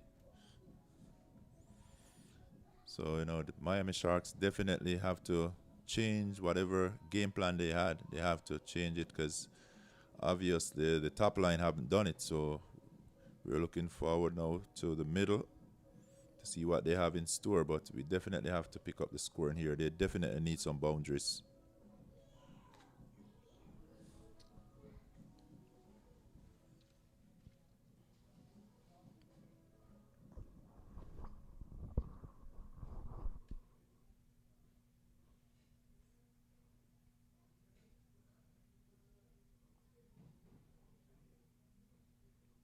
Wow, he was beaten right there. Ball went through him, through the keeper, and they managed to run through for 2. See what the umpire will signal a bye.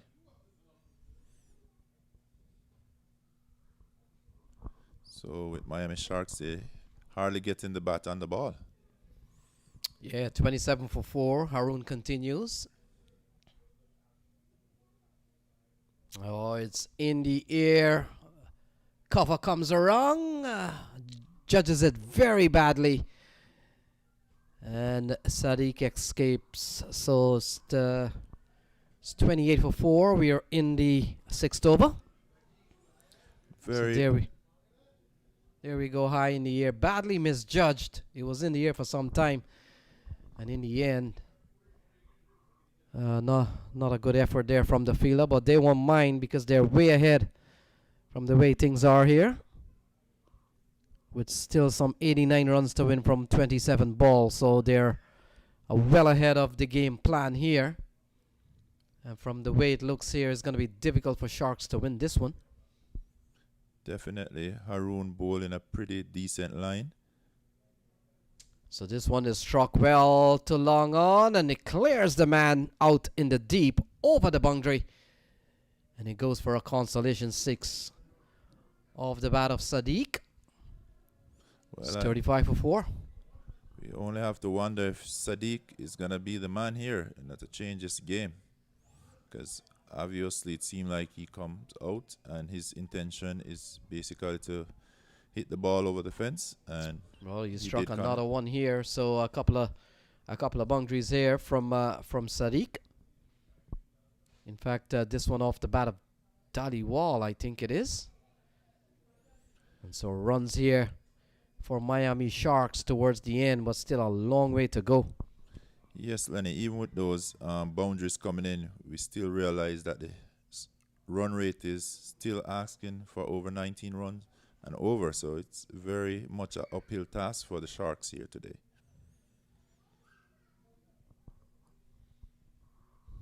So 6 overs gone. And it's 39 for 4. Still 78 to win from 24 balls. And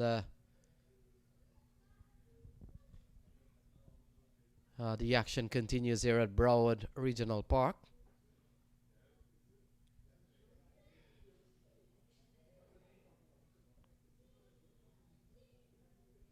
That was a well bowled ball there by Azan, straight in the black hole. The batsman managed to dug it out, and well fielded by the bowler himself. They tried to scramble for a single, but wasn't possible.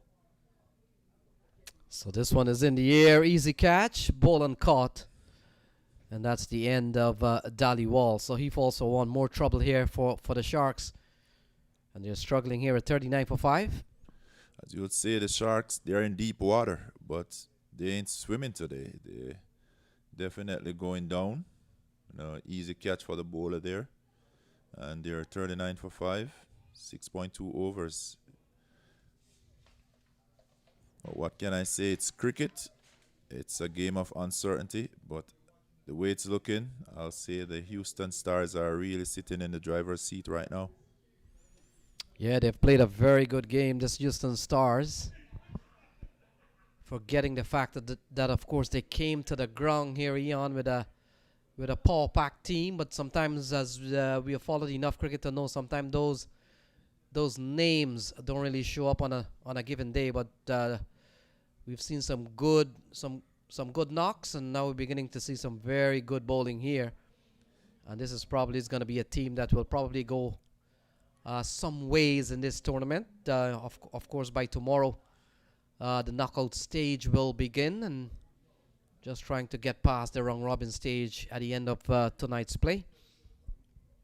So as the name suggests, the Houston Stars, they are packed with some star players, but as it is, they are performing, they're showing their talent, and they're basically playing the game the way it should be played. They went to bat and they got runs on the board, and now they have the ball bowling, and they're doing an excellent job.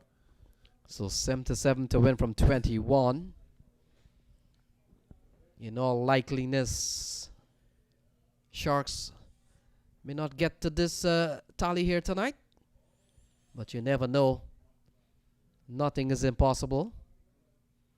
Highly improbable, though, as a ball stroked out towards the onside. Only a single, and a single that brings this game closer to an end with 76 to win from 20 balls. Definitely singles not going to do it tonight. With that run rate climbing up almost to 23 runs and over, it's really a steep hill to climb here for the Sharks. So Ali gets a shot through towards the offside. Only a single at this juncture of the game. Beyond the wide, the deep boundaries are always protected on the offside, on the onside. So you've got to come up with something very forceful to go through that, or better yet, to clear the ropes. Well, the Houston Stars, I must give it up to them. Their field setting being perfect. They've been basically cutting off all the boundaries once it's on the infield. It's in the air. Getting a top edge, and they'll come back for a couple of runs as the fielder runs across. And so that could complete over number 7. We're still 73 to win in 3 overs. How do you win a cricket match with those numbers? 73 to win from 18 balls. Here we go. Just trying to get a good bat on this one. Gets an edge, and it flies over the keeper's head. And man comes around, just stopping the...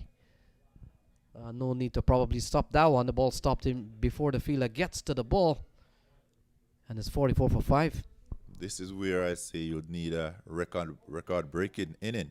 We'd need that 15-12 ball, or less than 12 ball, for them to even have a chance with this one. So the Sharks are digging themselves deeper into a little hole. And we see Azan setting his field, still, even though they're on top of their game, they're still making sure that they have proper field placement. So they're not taking this game lightly, even though they're in the driver's seat. So 73 to win from 18 balls. Haroon continues. Yeah, we've seen a good brand of T10 cricket, Eon, and one of the drawbacks and certainly one of the takeaway from T10 games is that batsmen are not afraid to play short. Realizing losing 10 wickets in 10 overs, it's not an easy thing. You've really got to be extremely careless to getting bowled out in a 10 over match. We haven't seen one today. Yeah, to be bowled out in 10 overs, that means somebody is just giving away their wicket, because you'd have to be getting like 1 over 2 wicket. So ball placed nicely up towards the mid-wicket area. Only a single. And a single that certainly brings the equation down to 15 balls, remaining 70 runs to get. And what T10 has really done, I think he has given the advantage more to the batting side, because with wickets in hand, batsmen are really licensed to play freely and to really go hard at the bowler. Definitely, with wicket in hand, that really bring up your confidence. And with your confidence up, when you walk into confidence, you feel that you're untouchable. So with the cricketers, as a batsman, you feel like, nobody can really get the better of you on this day, because you still have reliable batsmen sitting. And, it's a good place to be when you have such confidence. So 68 to win from about 13 balls.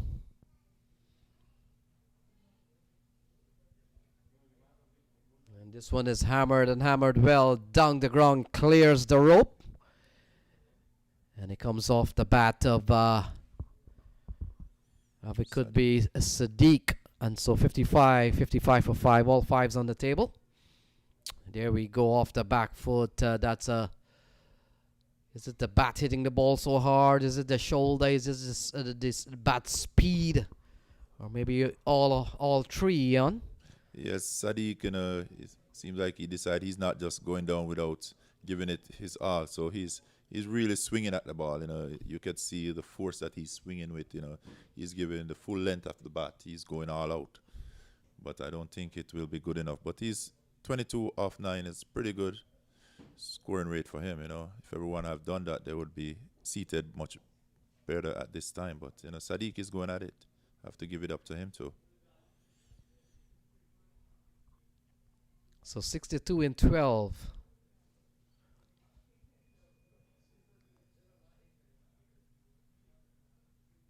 Wow. Bowled him. So Sohail Khan, easy as it goes. Ball full up onto the stumps, strikes the off stump, and that's the end of another wicket here from the Sharks. 55 for 6. Still 62 from 11 balls, and now there we go. Full and straight on the off stump, on the base of the off stump. And always going to be a difficult one here for the batsman. So another wicket goes down, 55 for 6. So just looking at the way Khan run in for that particular delivery, you could see all the confidence. Like, he knows that they're basically in the driver's seat. So he had all that confidence coming up to the wicket. As a bowler, you want to have that. And then he just look at the wicket and just place the ball straight on the wicket. He didn't have to worry about anything else. He just put it right on the wicket. You miss, I hit. And they have to go at it. So he's bowling pretty good. And his confidence, I can tell you, it's high. So Amal Nathaniel walks to the middle with the writing on the wall.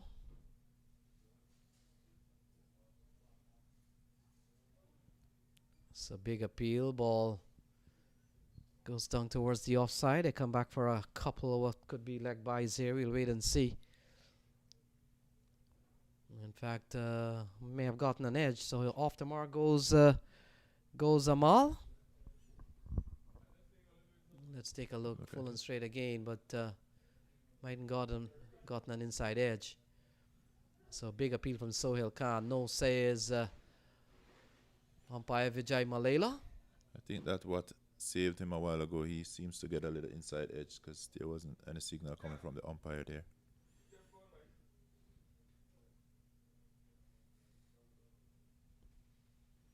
And another inside edge, and it's coming to us down the boundary here. That's 4 runs into the boundary. Yeah, just ahead of Umar Gul. And so 56 to win from 9 balls. Batsman charging the bowler coming down the track, and Amal Nathaniel was able to pick up 4. Not a convincing stroke by any means, but very productive. Streaky but effective. Sohail Khan retaliates with a short ball. Not much help on this strip here. Ian, over the years, I've come to this park. Has always been on the slower side, but within the last 3 or 4 years, where more international matches come here, I think the square was rebuilt at some point, and it has added a little bit more life than what it was in the early days. But still, it's not one of the best track for fast bowling, I'll tell you that. And so Sohail Khan just making sure that with more games to come, he just wants to test the deck and see what the deck has to offer. This seems to be an off break, a leg break actually, from Sohail Khan. And Amal Nathaniel picks up a single, so it's a downward spiral here for Miami Sharks. So Sohail Khan, he's bowling extremely well. He's able to try the slow ball, the fast ball, the short ball, and the full ball that is right here in the black hole. Because as it is, the Miami Sharks are in deep trouble, deep water. I don't see them pulling this one off. It's going to be difficult. Even if every ball from here on goes for 6, they'll be 19 short. Oh, the keeper does well to make a good save, preventing the batsman from even crossing for a single. And so that completes the over. 6 balls remaining. They need 54. Run rate of 54. You say game over. So final over to be bowled here. And the Houston Stars are pretty much all confidence. They know they have this one. So they will be looking forward to the next game. Whereas the Sharks, they will have to go in and rethink their game plan, because today they were outplayed totally by the Houston Stars. So Multan Sultan will take on Connecticut Blizzards in the next game coming after this one. And the US All-Stars, Multan Sultan, a big combination, a big merge. And they will come up against Connecticut Blizzards, and that game comes off after this one. So the action continues.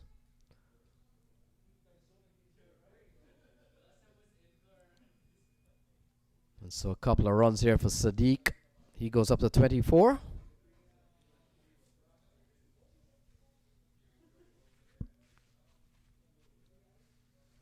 So 5 balls remaining, 4 wickets in hand still. And the way, I think what will come quicker is 5 balls being bowled. 4 wickets to get might be a stretch. 52 runs to come by. That's definitely impossible at this stage. And this one is a good-looking shot here from Sadiq. And he picks up a consolation boundary. This will count probably for some personal milestone that Sadiq has gone up to 30. I think Sadiq is just playing his game. He already know what the outcome of this game, but he's not afraid to play his shots, and he's just taking it to the bowler just like regular, like they were just a few runs away. So he's and I get the impression as you lose here, good chance you could be heading for the exit as a team. And the teams that we saw won today in the stadium will be the one with some bit of future in the tournament. I think later on tonight those fixtures will be sorted out. So our play and a miss. Just the bail comes off. Well, the batsman is planted, Ian, and it's all Houston Stars at the moment. Here we go. Ball keeping a little bit low. Wide outside the off stump from Faraz. Yeah, Faraz seems to be bowling pretty wide off the off stump. Oh, balled him. So finally, Sadiq falls. And he falls for a well-played 30 considering what has happened. And another wicket goes down here as Miami Sharks hit rock bottom. And just with a couple of balls remaining, just I was beginning to wonder if the batsman has conceded a game, but I was told you cannot declare in a T20 match for just something unrelated. I think that's it. So, for the sportsmanship, they will go out there and take the crease, even though it's just a ball remaining. But in the spirit of cricket, the game gotta be finished. So Randhawa, Jagdeep Randhawa comes to the middle. And there we go, trying to make room, trying to go for the big slug. And although they're lengths away in this game, the wicketkeeper is very elated that his teammate Faraz has picked up one. It's a well-deserved wicket for Faraz there. He's been bowling pretty good. So slip in place. Jagdeep Randhawa comes out here with a couple of balls remaining. Very tall man. And usually tall players can go straight down the ground with some bit of ease. Oh, play and a miss. And so another wicket goes down. It's a stomping one. And so all of a sudden, Faraz is on a hat-trick. We haven't seen a hat-trick in the stadium today. I'm not too sure if anything has happened outside. But here we go. Yeah, big swing. Might have been out of his crease from the start. Didn't move too much there, but might have been batting out of the line. I'm quite sure if this was an international game with television replays, Ian will be. Yeah, we definitely need a replay on that one. Yeah, didn't look like he moved. Yeah, it might have been one of those back foot lift situation, but he's being given out. So Not that the decision would have mattered in what is really going on here, but just trying to be probably safe to say if Randhawa was given a fair deal. A big swing and a miss. And so all of a sudden, Faraz is on a hat-trick. And this is the final ball of the match. So let's see. Very interesting ball. A couple of slips in place. Definitely the captain is giving him a very good feel. And I'm surprised he would have supported him more. Oh, it's in the air, giving it a chance. Goal comes in. Hat-trick! Hat-trick for Faraz in the stadium in a T10 game. Whether this is the first of the series, we don't know. But as far as we have information in the stadium today, Faraz stands head and shoulders above any of the other bowlers. He has picked up a hat-trick in the very last ball of the game. So just when we think that nothing was left in this game for the Miami Sharks, little did we know that Faraz, even though they were seated in the winning seat, he had something in store. 3 wickets, 3 balls. That's a hat-trick. Yep. And that's the first one in the stadium tonight. So well done.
Well, you've just had the toss outside there as we are at pitch side.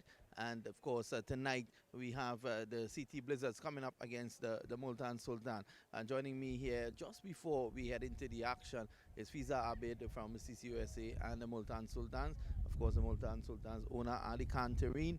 We have Zishon Qureshi, upcoming promising player here in the United States. We also have Mr. Karan and of course Danny Khan. The results of the toss is that the City Blizzard, they have won the toss. They've asked the Multan Sultans to have first strike.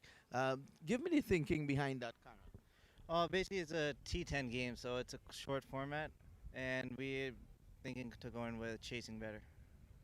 And obviously, Sean, what would you have done had you won the toss? We were looking to bat first. We bowled first in our first 2 games, and we want to get some practice setting a target and defending it. So we were looking forward to batting first. So basically, you into the quarterfinals so far. We won our first 2 games, and we're looking to win this one as well. So. And on a personal note, you've been informed today, man of the match. Yeah, it's runs are flowing. I'm trying. I like to hit, so T10's a perfect game for me. Of course, Karen, what's the situation with your team in terms of the standings right now? We're also 2-0, so this is also a good matchup for us going into see who's going to go into the playoffs. So hopefully this game brings the best in all of us. Well, wonderful. So what a match we have here tonight. We have the Multan Sultans, one of the pre-tournament favorites. They're coming up against the City Blizzards. Both teams. Tournament favorites. Just want to clarify. What's that? The tournament favorites. And of course, we have the news coming down from pitch side is that the City Blizzards, they've won the toss. They've asked the Multan Sultans to have first strike.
So we're ready for play. US All Stars. Multan Sultan comes up against CT Blizzard, Connecticut Blizzards, with the news Blizzards have won the toss. And they've asked Multan Sultan, US All Stars, to bat first. We will welcome Ahmad Rana into the box. And a ball that starts here to Zishan Qureshi. Dot ball here as Ahmad Rana has made his way into the box, enjoying a very healthy dinner. And so welcome back, Ahmad Rana. Thank you, Lenny. This is All Stars Multan Sultan, the merge. Yes, Multan Sultan, Zisanj Qureshi is facing a ball, try to cut the ball, but good pace from Dorov Reddy. Ashraf and Qureshi are the two owners of two openers of Multan Sultan, and Ali Tareen is here, the owner of Multan Sultan from PSL, son of Jahangir Tareen, a very successful businessman. And it's good to see both teams are combining. A good shot, and it's a huge 6. So Zishan Qureshi opened his account with this 6, captaining the team Multan Sultan. So it's 6 for 0 after 3 balls, Lenny. Yeah, that's a good looking shot from Zishan Qureshi. And you can see the viewership is going up. Moved up the order. And what I'm surprised about Rana is that CT Blizzards have won the toss. And they've elected to bat last. Why would you want to do that on such a powerful batting lineup as the US All-Star Multan Sultan team? Yeah, I think that's a wrong call, but they probably thinking the due factor in the second inning. But Yes. 7 for 0. It's a long batting lineup, so they've taken their chances to come at the back end to try and chase whatever US All-Star Multan Sultan puts on the table. And ball in the air, so Qureshi escapes with a single. But good try from the fielder. But ball land between the two fielders. So Connecticut City Blizzards. Multan Sultan. Janoob ki pehchan. And Lenny, my mom is from Multan. She was born in Multan. So Multan Sultan, I'm favoring it. Connecticut Blizzards. Duro Rodi so far 4 balls, 8 runs. This is a good opening pair. And Multan Sultan has already won their 2 matches. Yeah, what do you know of Zishan Ashraf? He looks to be a compact player. Oh, ball stroked through the offside, and look at that. It runs away for 4. What a shot here from Zishan Ashraf. First ball he faces is through the covers. A classic looking shot for 4. Yeah, he's a classic batsman. And you can see Multan Sultan is top of the game. Zishan Qureshi opened his account with a 6 run. And Zishan Ashraf. And opened his account with the 4 runs. Yeah, lovely shot through the offside off the bowling of Drew Reddy. And definitely Rana, if I was the captain or if I had anything to do with Blizzard and I win the toss, not against this Multan Sultan lineup. Good fielding from the fielder, chance of a run out, but no direct hit. So after 1 over, 13 for none, Qureshi on 7, facing 4 ball. Ashraf on 5, facing 2 balls. Yes, Multan Sultan is full of the star. Rizwan Chima is there, Jaskaran Malhotra is there.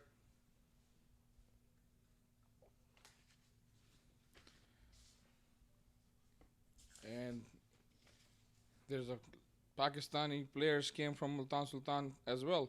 Samuel Badri is there, he's a vice captain. And Muhammad Ali Khan, the exciting Muhammad Ali Khan, and the pace bowler is there. And he's the heart and love of Trinidad and Tobago. Omar Khan is there. Muhammad Ilyas is there. And Faisal Iqbal, the Pakistani ex-Tex cricketer, is the coach. And even though Ali Tareen name is there too.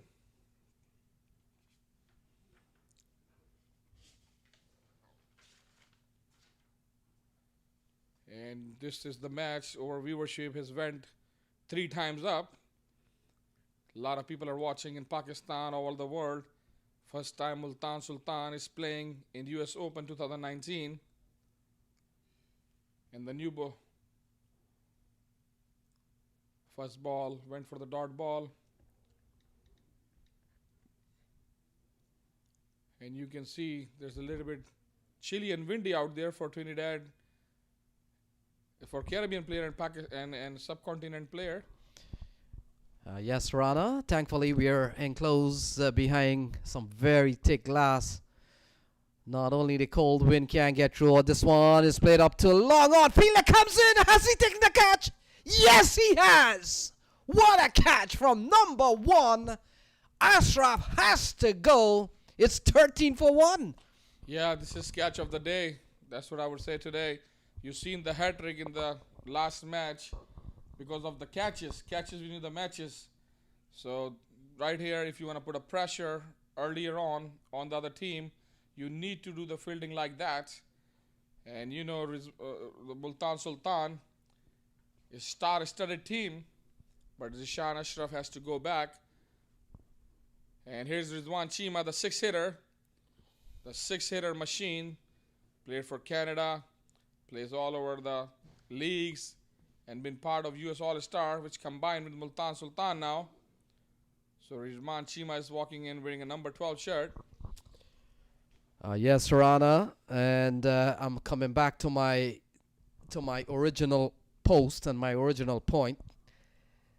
CT Blizzard have won the toss. If I was CT Blizzard, I was taking my chance to bat. However, you never know what can happen. They've picked up one already. They've picked up Ashraf. Just for argument's sake, let's say Chima gets dismissed and Jaskaran is gone and all of a sudden Multan Sultan is struggling and CT Blizzards comes up with a big win. You know, could be one of the great upset of this tournament. I think the captain took a chance because, you know, sometimes they think they need to know what's the total they're going to be chasing. They will be comfortable in. Because, you know, Multan Sultan is a star-studded team and all the batsmen in there, so they can chase any total. And you've seen that from previous matches. But here's Jaydeep Reddy to Zishan Qureshi, tries to pull the ball, but the ball goes towards the leg side, just 1 run. So the score moves to 14 for 1 after 1.3 over. So Zishan Ashraf brilliantly caught in the deep. And we'll have to pick up the fielder name. Let's see. Was taken by number 1. Or wonder if it was number 11. Could be Koti Vanga. Koti Vanga. So far this over, the Blizzard are coming back, putting a pressure on Multan Sultan. And Rizwan Chima facing the first ball. comes out to the middle here. He has good memory on this ground. I remember several years ago in one of the US Open final, I think they were playing a team from, is it the Indian Lions? And the first 3 balls of the final all went for 3 sixes. And so a bit of history that day. I'm pretty sure that in any other preceding final or finals before that, Rana, no game has started with 3 sixes. All courtesy of Rizwan Chima. From the last year, the century maker, and I believe he hit the most sixes in that match too. So there we go. It's in the air. He's offering a chance. Accepted. Chima goes without scoring. Second ball duck. And 14 for 2. CT Blizzards are beginning to turn something on here. Multan Sultan. They're batting at 14 for 2. Yes, so remember I told you when you make that point, the captain wanted to know what's the score going to be. And this is why they chose to ball first. They wants to know because this is a star-studded team. And mostly, you know, big name, big game players in there. But Jaydeep Reddy has broken the plan of Multan Sultan to start making the score fast and furious. But here it is. Look this over. 0, dot ball, wicket, 1 run, dot ball, and wicket. So the pressure goes whenever it's a dot ball, Lenny. So Jaskaran Malhotra comes out to the middle with US All-Star / Multan Sultan and some bit of bother here. A couple of wickets are falling in this over. J.D. Peretti has snapped up both. Rizwan Chima goes without scoring. Zishan Ashraf went for 5. And Zishan Qureshi now finds company in Jaskaran Malhotra. Yeah, Qureshi will be on strike as 14 for 2. So here is Jaideep. Runs in again, and a ball is defended by Jaskaran Malhotra. Is still 14 for 2. Yes, Jaskaran Malhotra is the player that play for USA national team. And we still remember the last year memories. The semi-final, he gave his heart out for the US All-Stars. And one time seemed like US All-Star couldn't chase against Somerset Cavalier, but he given his heart out. And unfortunately, he got run out. So he's a great batsman, a great wicket keeper, and great human being. So 14 for 2. CT Blizzards. A bit of David and Goliath kind of battle here. And I'll tell you, David has won probably the first couple of overs here, a couple of strikes. And all of a sudden, Zishan Qureshi, the captain, out in the middle, along with Jaskaran Malhotra. See, what I like about this match, is happening right on the prime time. Because, it's 7:30, people getting off from work. And, weekend is just starting. They are laying back. And they were waiting for the match of Multan Sultan because the hype was created, So now here you go. Multan Sultan, 14 for 2 after 2 over. Ali Tareen, the owner of Multan Sultan, came by. And MAQ Qureshi, the owner of US All-Stars. So this is a good package altogether. Yeah, big merge as Koti Vanga, who took an amazing catch to dismiss Zishan Ashraf, being given the ball. And we'll come into bowl to Zishan Qureshi. Qureshi has struck a 6 already in 8. And we're in over number 3 here is Koti Vanga. Runs into bowl to Qureshi. No, Malhotra. And Qureshi gets a good ball, has to defend 14 for 2.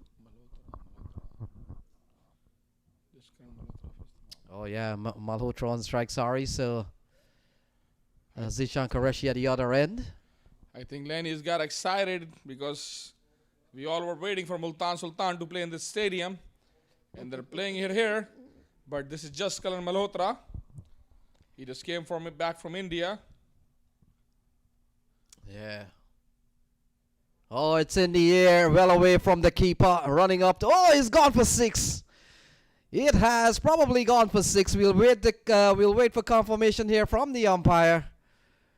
But I think, yeah, it's gone for 6. So 6 off the bat of Jaskaran Malhotra.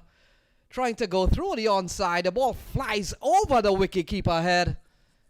And that's a good way to start your account. Probably with 6. It doesn't matter how they come. I think Multan Sultan, Qureshi start with the 6. Zishan Ashraf start with the 4. And now Jaskaran Malhotra start with the 6.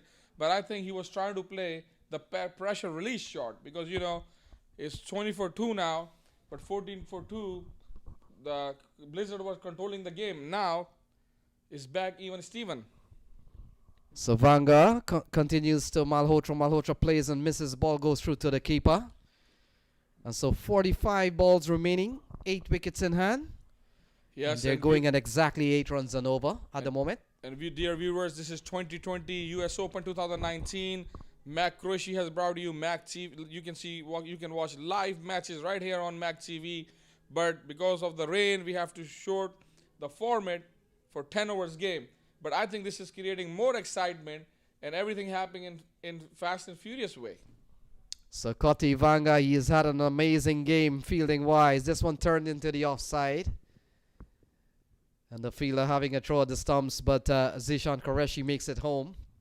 It's 21 for 2. And if you're wondering who's gone, Zishan Ashraf went for 5. Rizwan Chima, yes, Rizwan Chima got a second ball duck. It's 21 for 2. CT Blizzards. Maybe they have some bit of plan in winning the toss and deciding that they want to chase here tonight. And so far, when you look at the numbers here, 21 for 2, those are encouraging numbers, Rana. Yeah, because the team knows their strength, and they knows Blizzard knows they might be strength with the bowling, but Multan Sultan, they are a star-studded player. If they, make the big total on the inning, then the pressure will be on the Blizzard. But if Blizzard can stop them from making the big total, then they are holding the game. So Qureshi plays and misses, and so does the keeper. And the ball goes through for a single, could be by. See, Lenny, the ball is swinging. What Wanga trying to do, he's not trying to put the pace in like Umar Gul and Sohail Khan. Because, he's using his skill. He's trying to swing the ball. He knows Malhotra is itching to hit him for 6 or 4. So he is playing with the mind of Malhotra. Sometimes you need to be very strong physically, but sometimes you need to be mentally strong to play this kind of format. So 8 in the over so far. And Kati Vanga will come into bowl to Jaskran Malhotra, part of the U.S. national setup in recent times. And he gets a good delivery, charges for a single. Qureshi not interested. In the end, they'll settle for a dot ball, 22 for 2. Yes, Jaskran Malhotra wanted to rotate the strike, but Zishan Qureshi sent him back. They don't want to lose another wicket. So Zishan Qureshi want to play a little bit safe. So it's 2-2-2. 22 for 2 after 3 over Lenny. The current run rate is 7.3. The last over went for 8 runs. Yeah, so the Connecticut Blizzards putting up a good show so far, but still a long way to go to decide the result of this game. Without a doubt, they're up against a superpower. Already, U.S. All-Star was always a strong team, and now Multan Sultan, the merge even becomes a stronger unit. I think whoever naming their team Stars, they bring all the star-studded team. You just seen Houston Stars. Now U.S. All-Star combined with Multan Sultan. It's good to see U.S. Open 2019 is bringing all the excitement and all the excited players from all over the world. So Jaideep already very, very impressive bowling figures. He's only given up 1. He's picked up 2. Slashing shot through the offside. Off the bat of Zishan Qureshi. It's gone for 6. Yeah, Zishan Qureshi, the captain of the team. That was a great shot. He exactly know where the fielder was, and he uses his muscle power to hit the stick. If you notice from last year, he has more muscles now and he has more power now. So he's picked up his second 6 of the match. He goes up to 14 from just 8 balls, and he is taking the fight to the CT Blizzards. It's 28 for 2. Zishan Qureshi is dealing in a 6s. So Jaideep ready. Impressive bowling figure up to this point, and Qureshi gets a ball that called a wide. We have seen many wides today, and the bowlers have had serious problems bowling in a proper line so far. So here is the extending hand of a one international umpire. Vijay Malela made his debut here in September against the in the ODI series with Papua New Guinea, Namibia, and the U.S. Of course, the U.S. now playing at one international level. A good comeback ball here from Jaideep Reddy.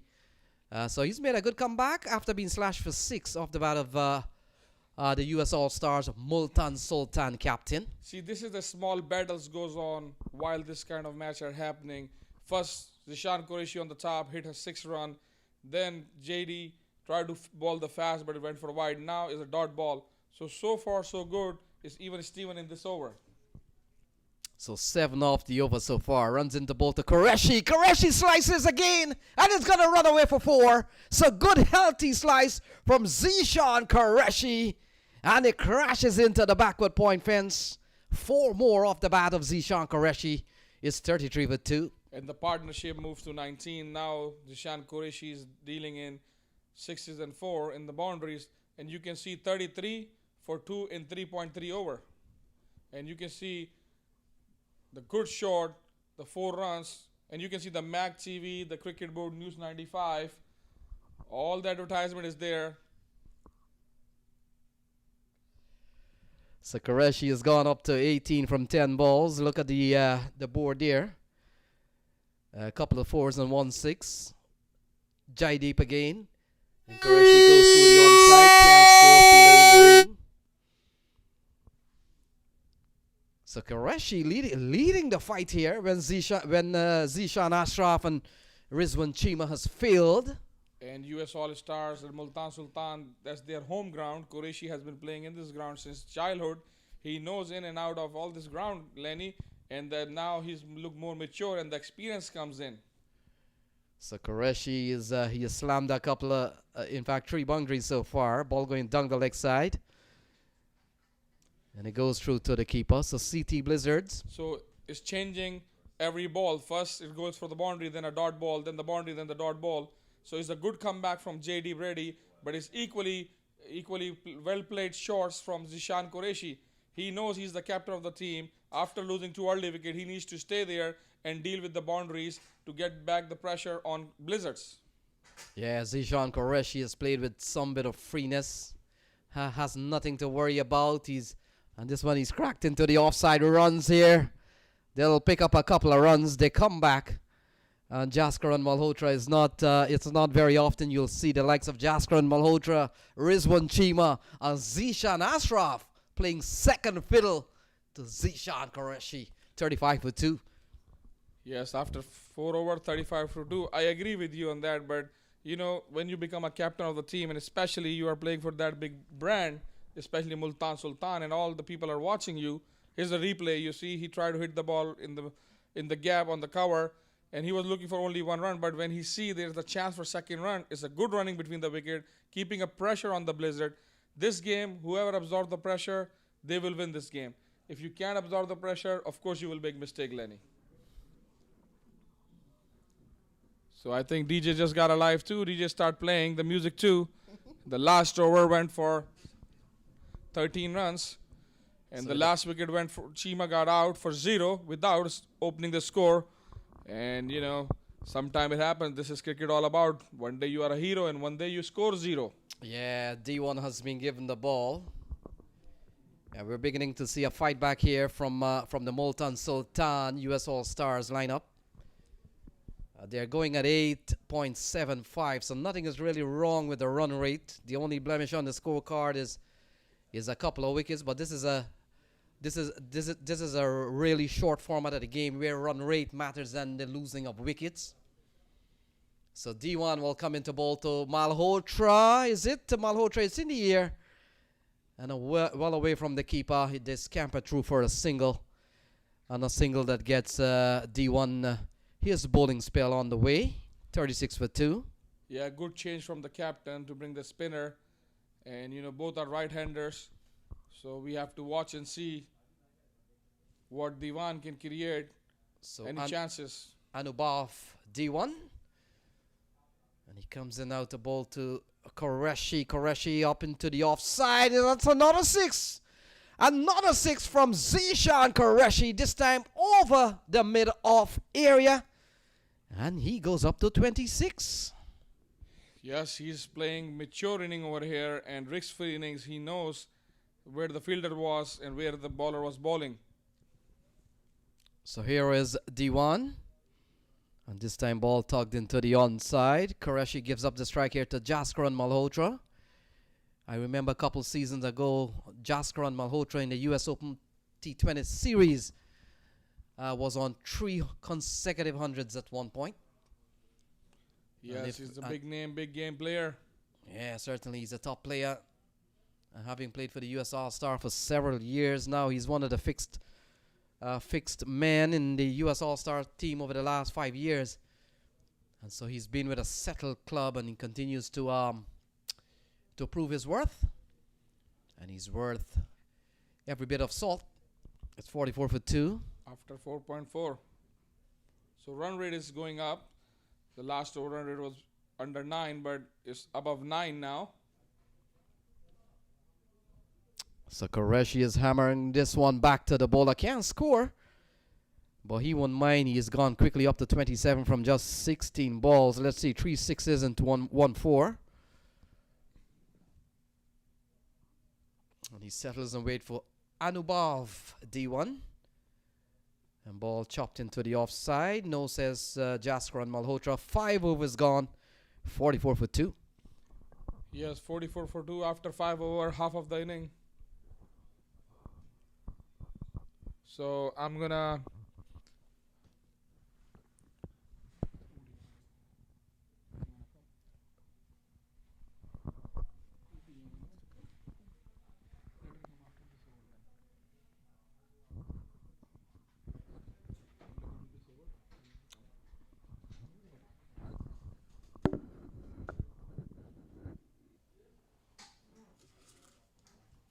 So 44 for 2 at the end of 5.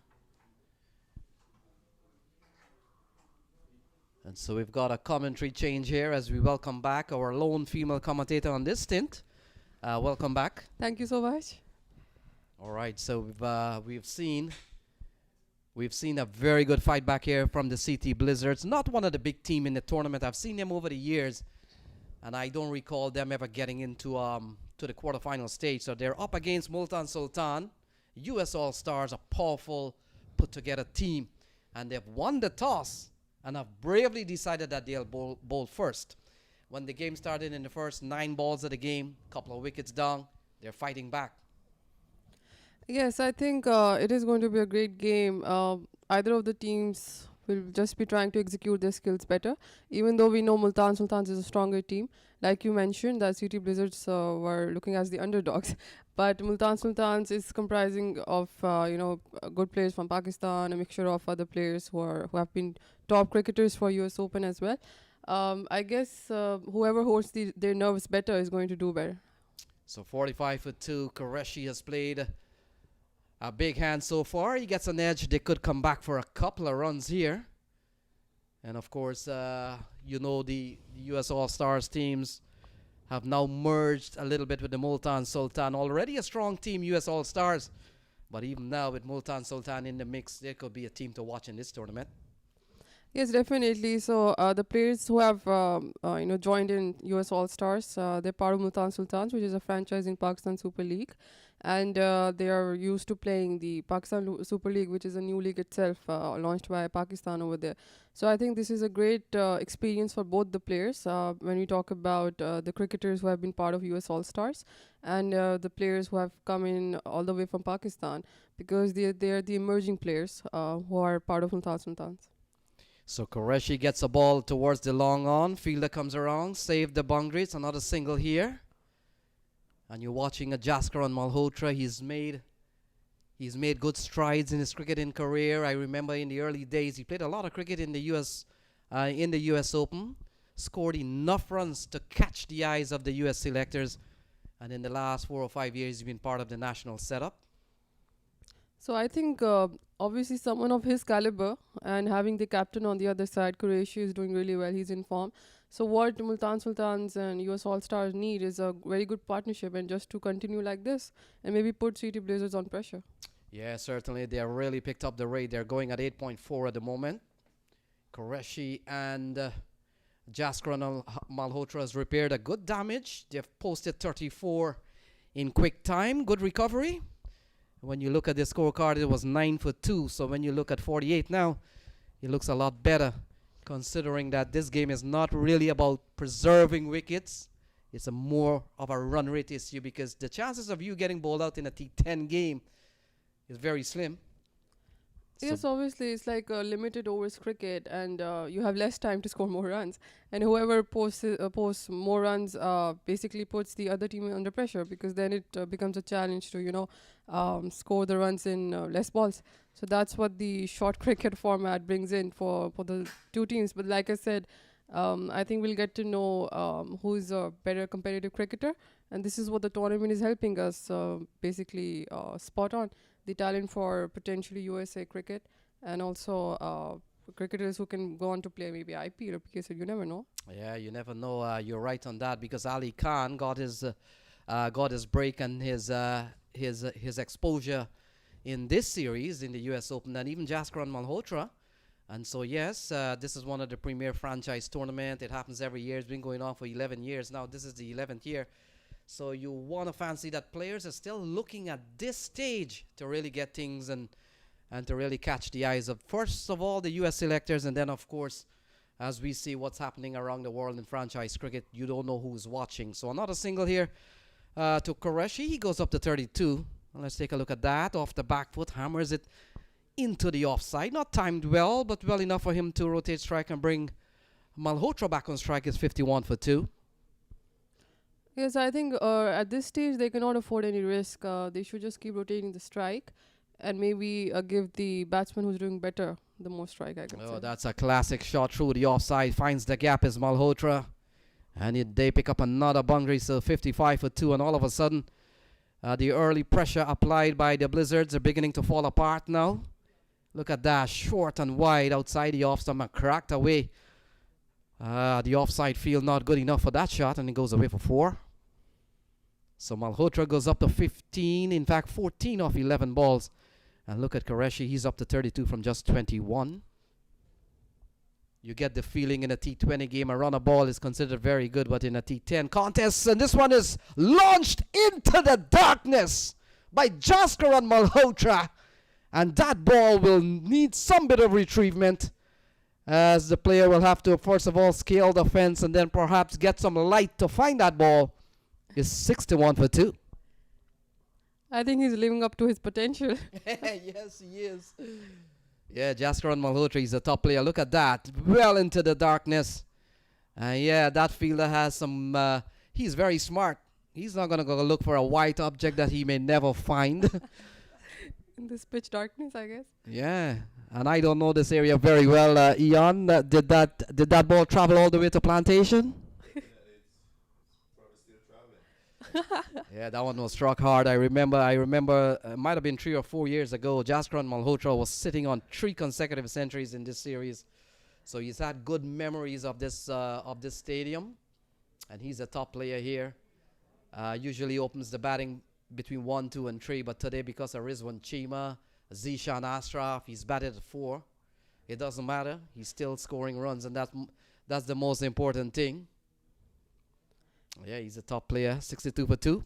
Yeah, I think the strategy has still been good by Multan US All-Stars to have Jaskaran Malhotra at that position, because they would want to utilize their experienced resources at the crunching time, and losing 2 wickets early on, I think that creates a panic situation, and we need someone like him to basically save the day.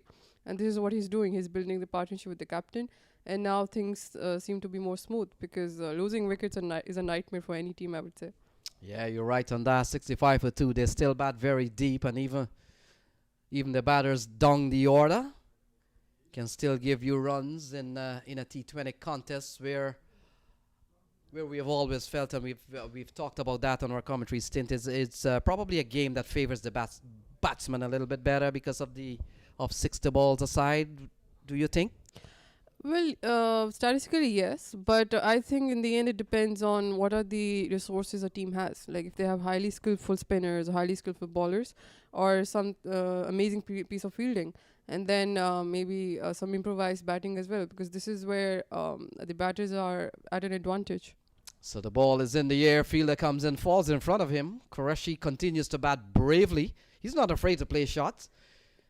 And he goes up to 33, a partnership of 53. Where did we miss the partnership going over 50? Were we sleeping? 67 for 2. Yeah, we've seen a good knock here from Qureshi and Malhotra. Malhotra we know, and Qureshi has been a really improved young individual. We've seen him here over the years when he was a kid, and he's really grown in stature. And he's really grown in confidence, and we're beginning to see some production from a batting perspective from him. 67 for 2.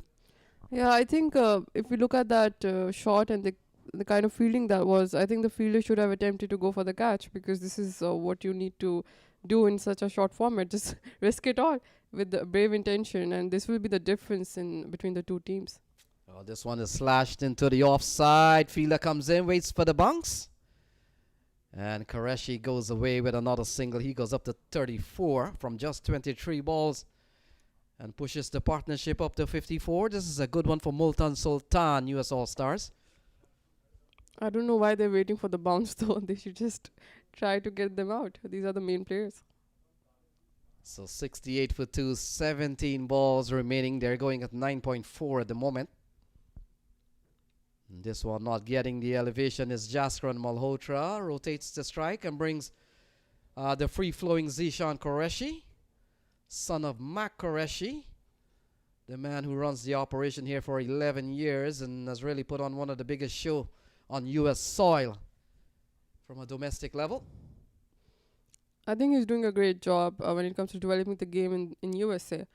And that's a great shot for 4 runs. Oh, that's a lovely shot from Zishan Qureshi straight down the ground. And that's a safe place to play shot. Nobody feels between mid-off and mid-on. It's probably one of the widest area on the cricket field. Take a look. This one straight down the ground and with enough pace on the ball. You've got to be Usain Bolt to catch one of those. Oh, yes. I think that went like a bullet. And it was played with a lot of intention and confidence. No one, yeah. It's a 59-run partnership. And see the umpires having a look at the ball.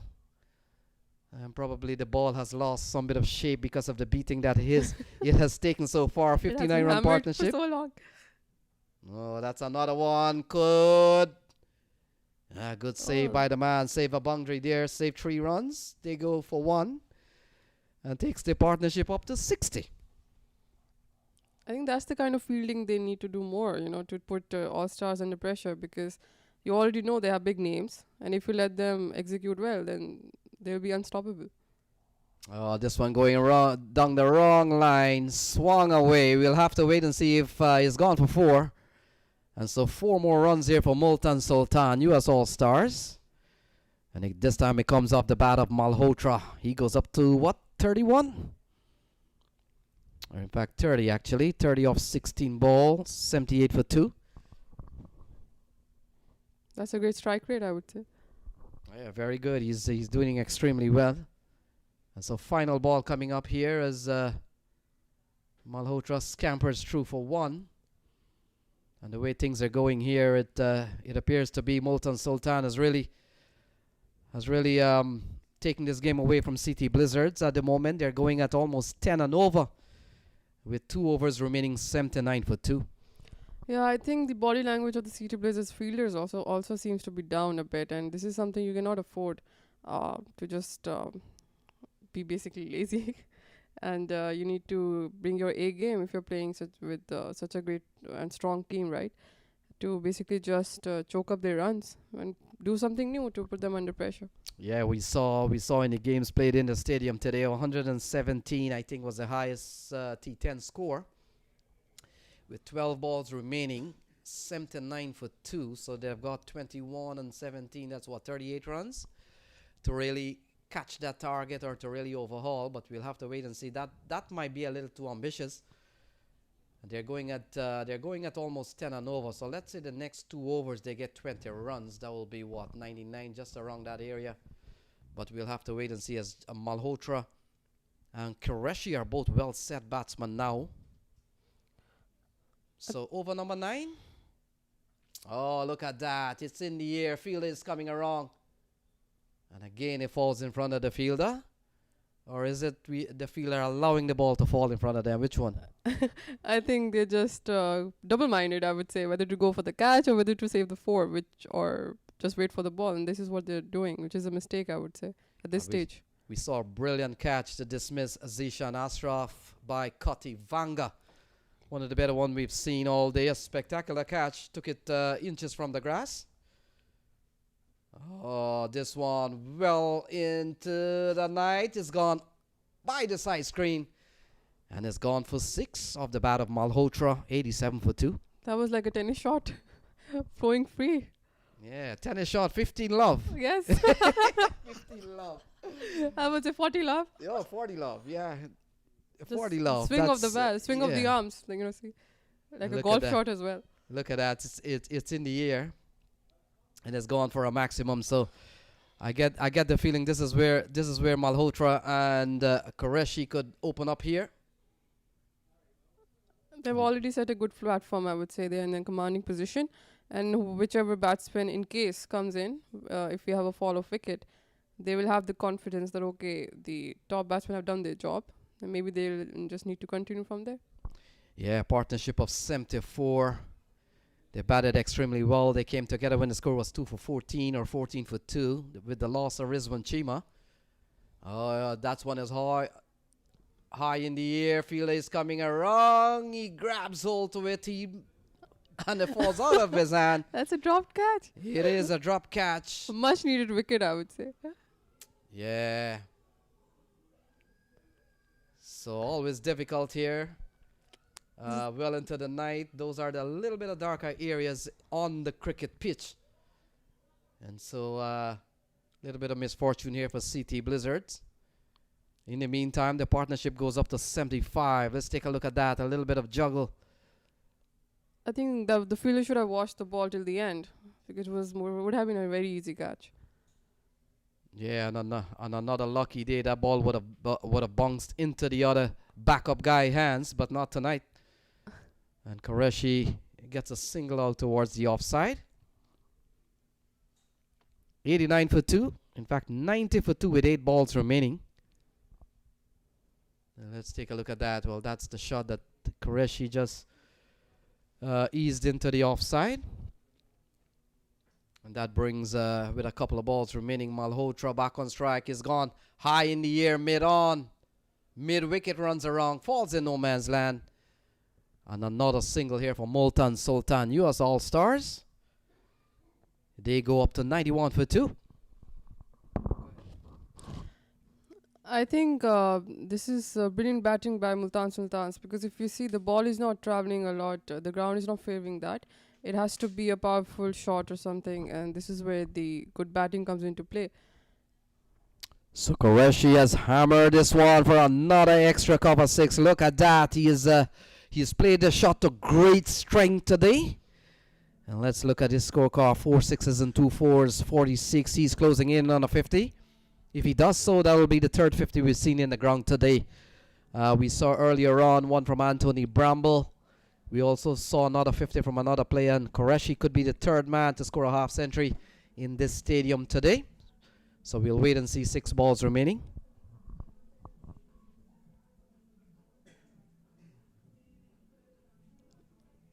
I think he's proving to be a great prospect when you talk about the short term of cricket. And we also have the T10 League in Dubai, sanctioned by ICC itself. So he's proving to be a great player for T10 and T20 as well. Yeah, it's a shorter version of the game. It's the T10 series, the T10 format. It will get popular. Yes, you're rightly. Already they have started some top leagues around the world, and I'm pretty sure the shortened format of the game will certainly catch on. Yeah, the main effort is basically to get more spectators. That is the effort by ICC and other investors to have more spectators in the world, and maybe divert the audience of football and golf to watch more cricket, because that's where you enter the 90-minute slot. Sakati Vanga comes back into the attack. He's the man who took a brilliant catch, probably one of the better catches we've seen all day, and we've seen quite a few. Malhotra will be on strike. Qureshi is close to a 50, but the fact is, while Malhotra is on strike, you never know, Malhotra could get there quicker. Well, now he gives up the strike to Zishan Qureshi, so now the advantage will go to Zishan. With a bit of chase here, he needs 4 to get a 50. It will be a well-played half-century. And he's a youngster over the years, really grown up to be a better player year after year. And now he's closing in on a half-century in the US Open on the big stage here in the stadium. So a bit of field adjustment here for Koti Vanga. He wants the offside field to come around. Let's see, has he protected the strength area here for Zishan Qureshi? I think he has done so, but Qureshi will probably come a little bit more straighter. Yeah, there's a big gap there. Yeah, we'll wait and see. As here is Koti Vanga. Can he restrict 46? And this one, oh, he's lost his stump. So Qureshi falls 4 short of a well-played 50. Koti Vanga comes back. It's 98 for 3. Qureshi goes for 46. I think that wasn't needed at this stage. He could have easily cruised to his 50, and because this was a great position he was in, playing an irrational shot right now. There we go, looking to go through the offside, but the ball perhaps skidded a little bit on quicker and giving himself a little bit more room. So he's gone. He falls for 46. Well played still. And Jasker and Malhotra remains on 43. So we'll have to wait and see. Number 23 comes to the middle.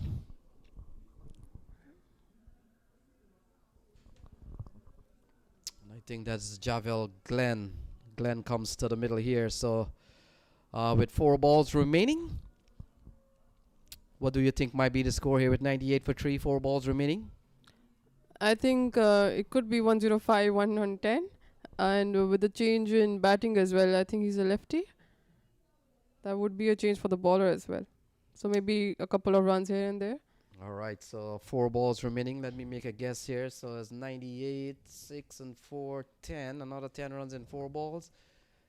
I'll probably go 106, 107. I'll go 106. That's close. We'll see. So Javel Glenn, he got runs in the previous game outside of the stadium, I understand, along with Zishan Qureshi. And he comes in here with 4 balls remaining. Malhotra on 43. Oh, that's a good ball. Oh, run out. So Malhotra falls just on successive delivery after Zishan Qureshi. And all of a sudden, 98 for 2. It's now 98 for 4. Malhotra goes for 43. Run out. Javel Glenn will be on strike still with 3 balls remaining. I think this is a tricky one to guess the score now. Only 3 balls to go. Yeah, we'll have to wait and see as number 10 walks to the middle. We'll have to pick him up. He just ran, I think, without communicating with Glenn at all to whether to change the strike or not.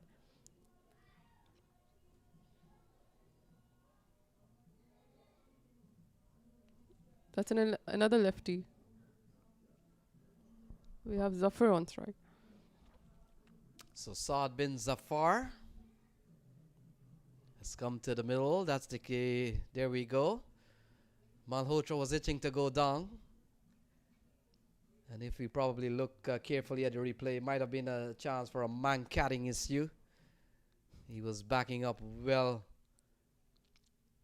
Playing a miss here from Javel Glenn. So 2 balls remaining. Saad bin Zafar, is he the man who has come to the middle? Yep. The Canadian national with some bit of global T20 experience has had a decent series this year there. I think Multan Sultans and All-Stars at least need to get 100 to get a psychological advantage. I'm pretty sure with 3 balls remaining, unless 2 balls remaining now. Yeah, unless Koti Vanga can pull an amazing last over. Oh, playing a miss again. Yes. So what an over here from Koti Vanga. And we'll just make sure we double check with the score. So final ball coming up here as Roddy Lalman has made sure that every single ball is accounted for. So not a single run in this in the last 4 balls. We saw a single off the first ball, and we saw a couple of wickets. I think Glenn seems to be struggling to even meet the ball with his bat. And at this stage, there were good runs needed right now to post a good total on the board. So runs under 100 here. CT Blizzard will fancy their chances of scoring 10 and over. So here is the final ball. Glenn on strike. Here is Koti Vanga. It's in the air. It could go all the way. In fact, it has gone. And so Javel Glenn ends it in fine style. Brings up the 100 for US All-Star Multan Sultan. They finished at 104 for 4. Did you say 104? I said 105, 110. Okay, well, but you were closer, I would say. Well, I think you were closer from the bottom part. I was a little bit ahead. So it's 104 at the end of 10, with Javel Glenn striking a 6 off the last ball. So when we come back in about a couple minutes, CT Blizzard will need 105 in 60 balls to be champion. That's the look at the scorecard. 46 to Qureshi. Malhotra 42 before he was run out. Apart from that, no one else really brought up any innings of substance. So big knocks here from Malhotra and Qureshi with the US All-Star Multan Sultan unit posting 104 for 4. All right, that's the look at the bowling. Kativanga Jaideep Reddy picks up a couple of wickets. And we saw a very tidy last over from Kativanga, 2 overs for 14. Very impressive bowling performance in a T10 game if you're giving away 7 runs. So the target will be 105 in 60 balls. And join us as we come back with the chase in just about 10 minutes.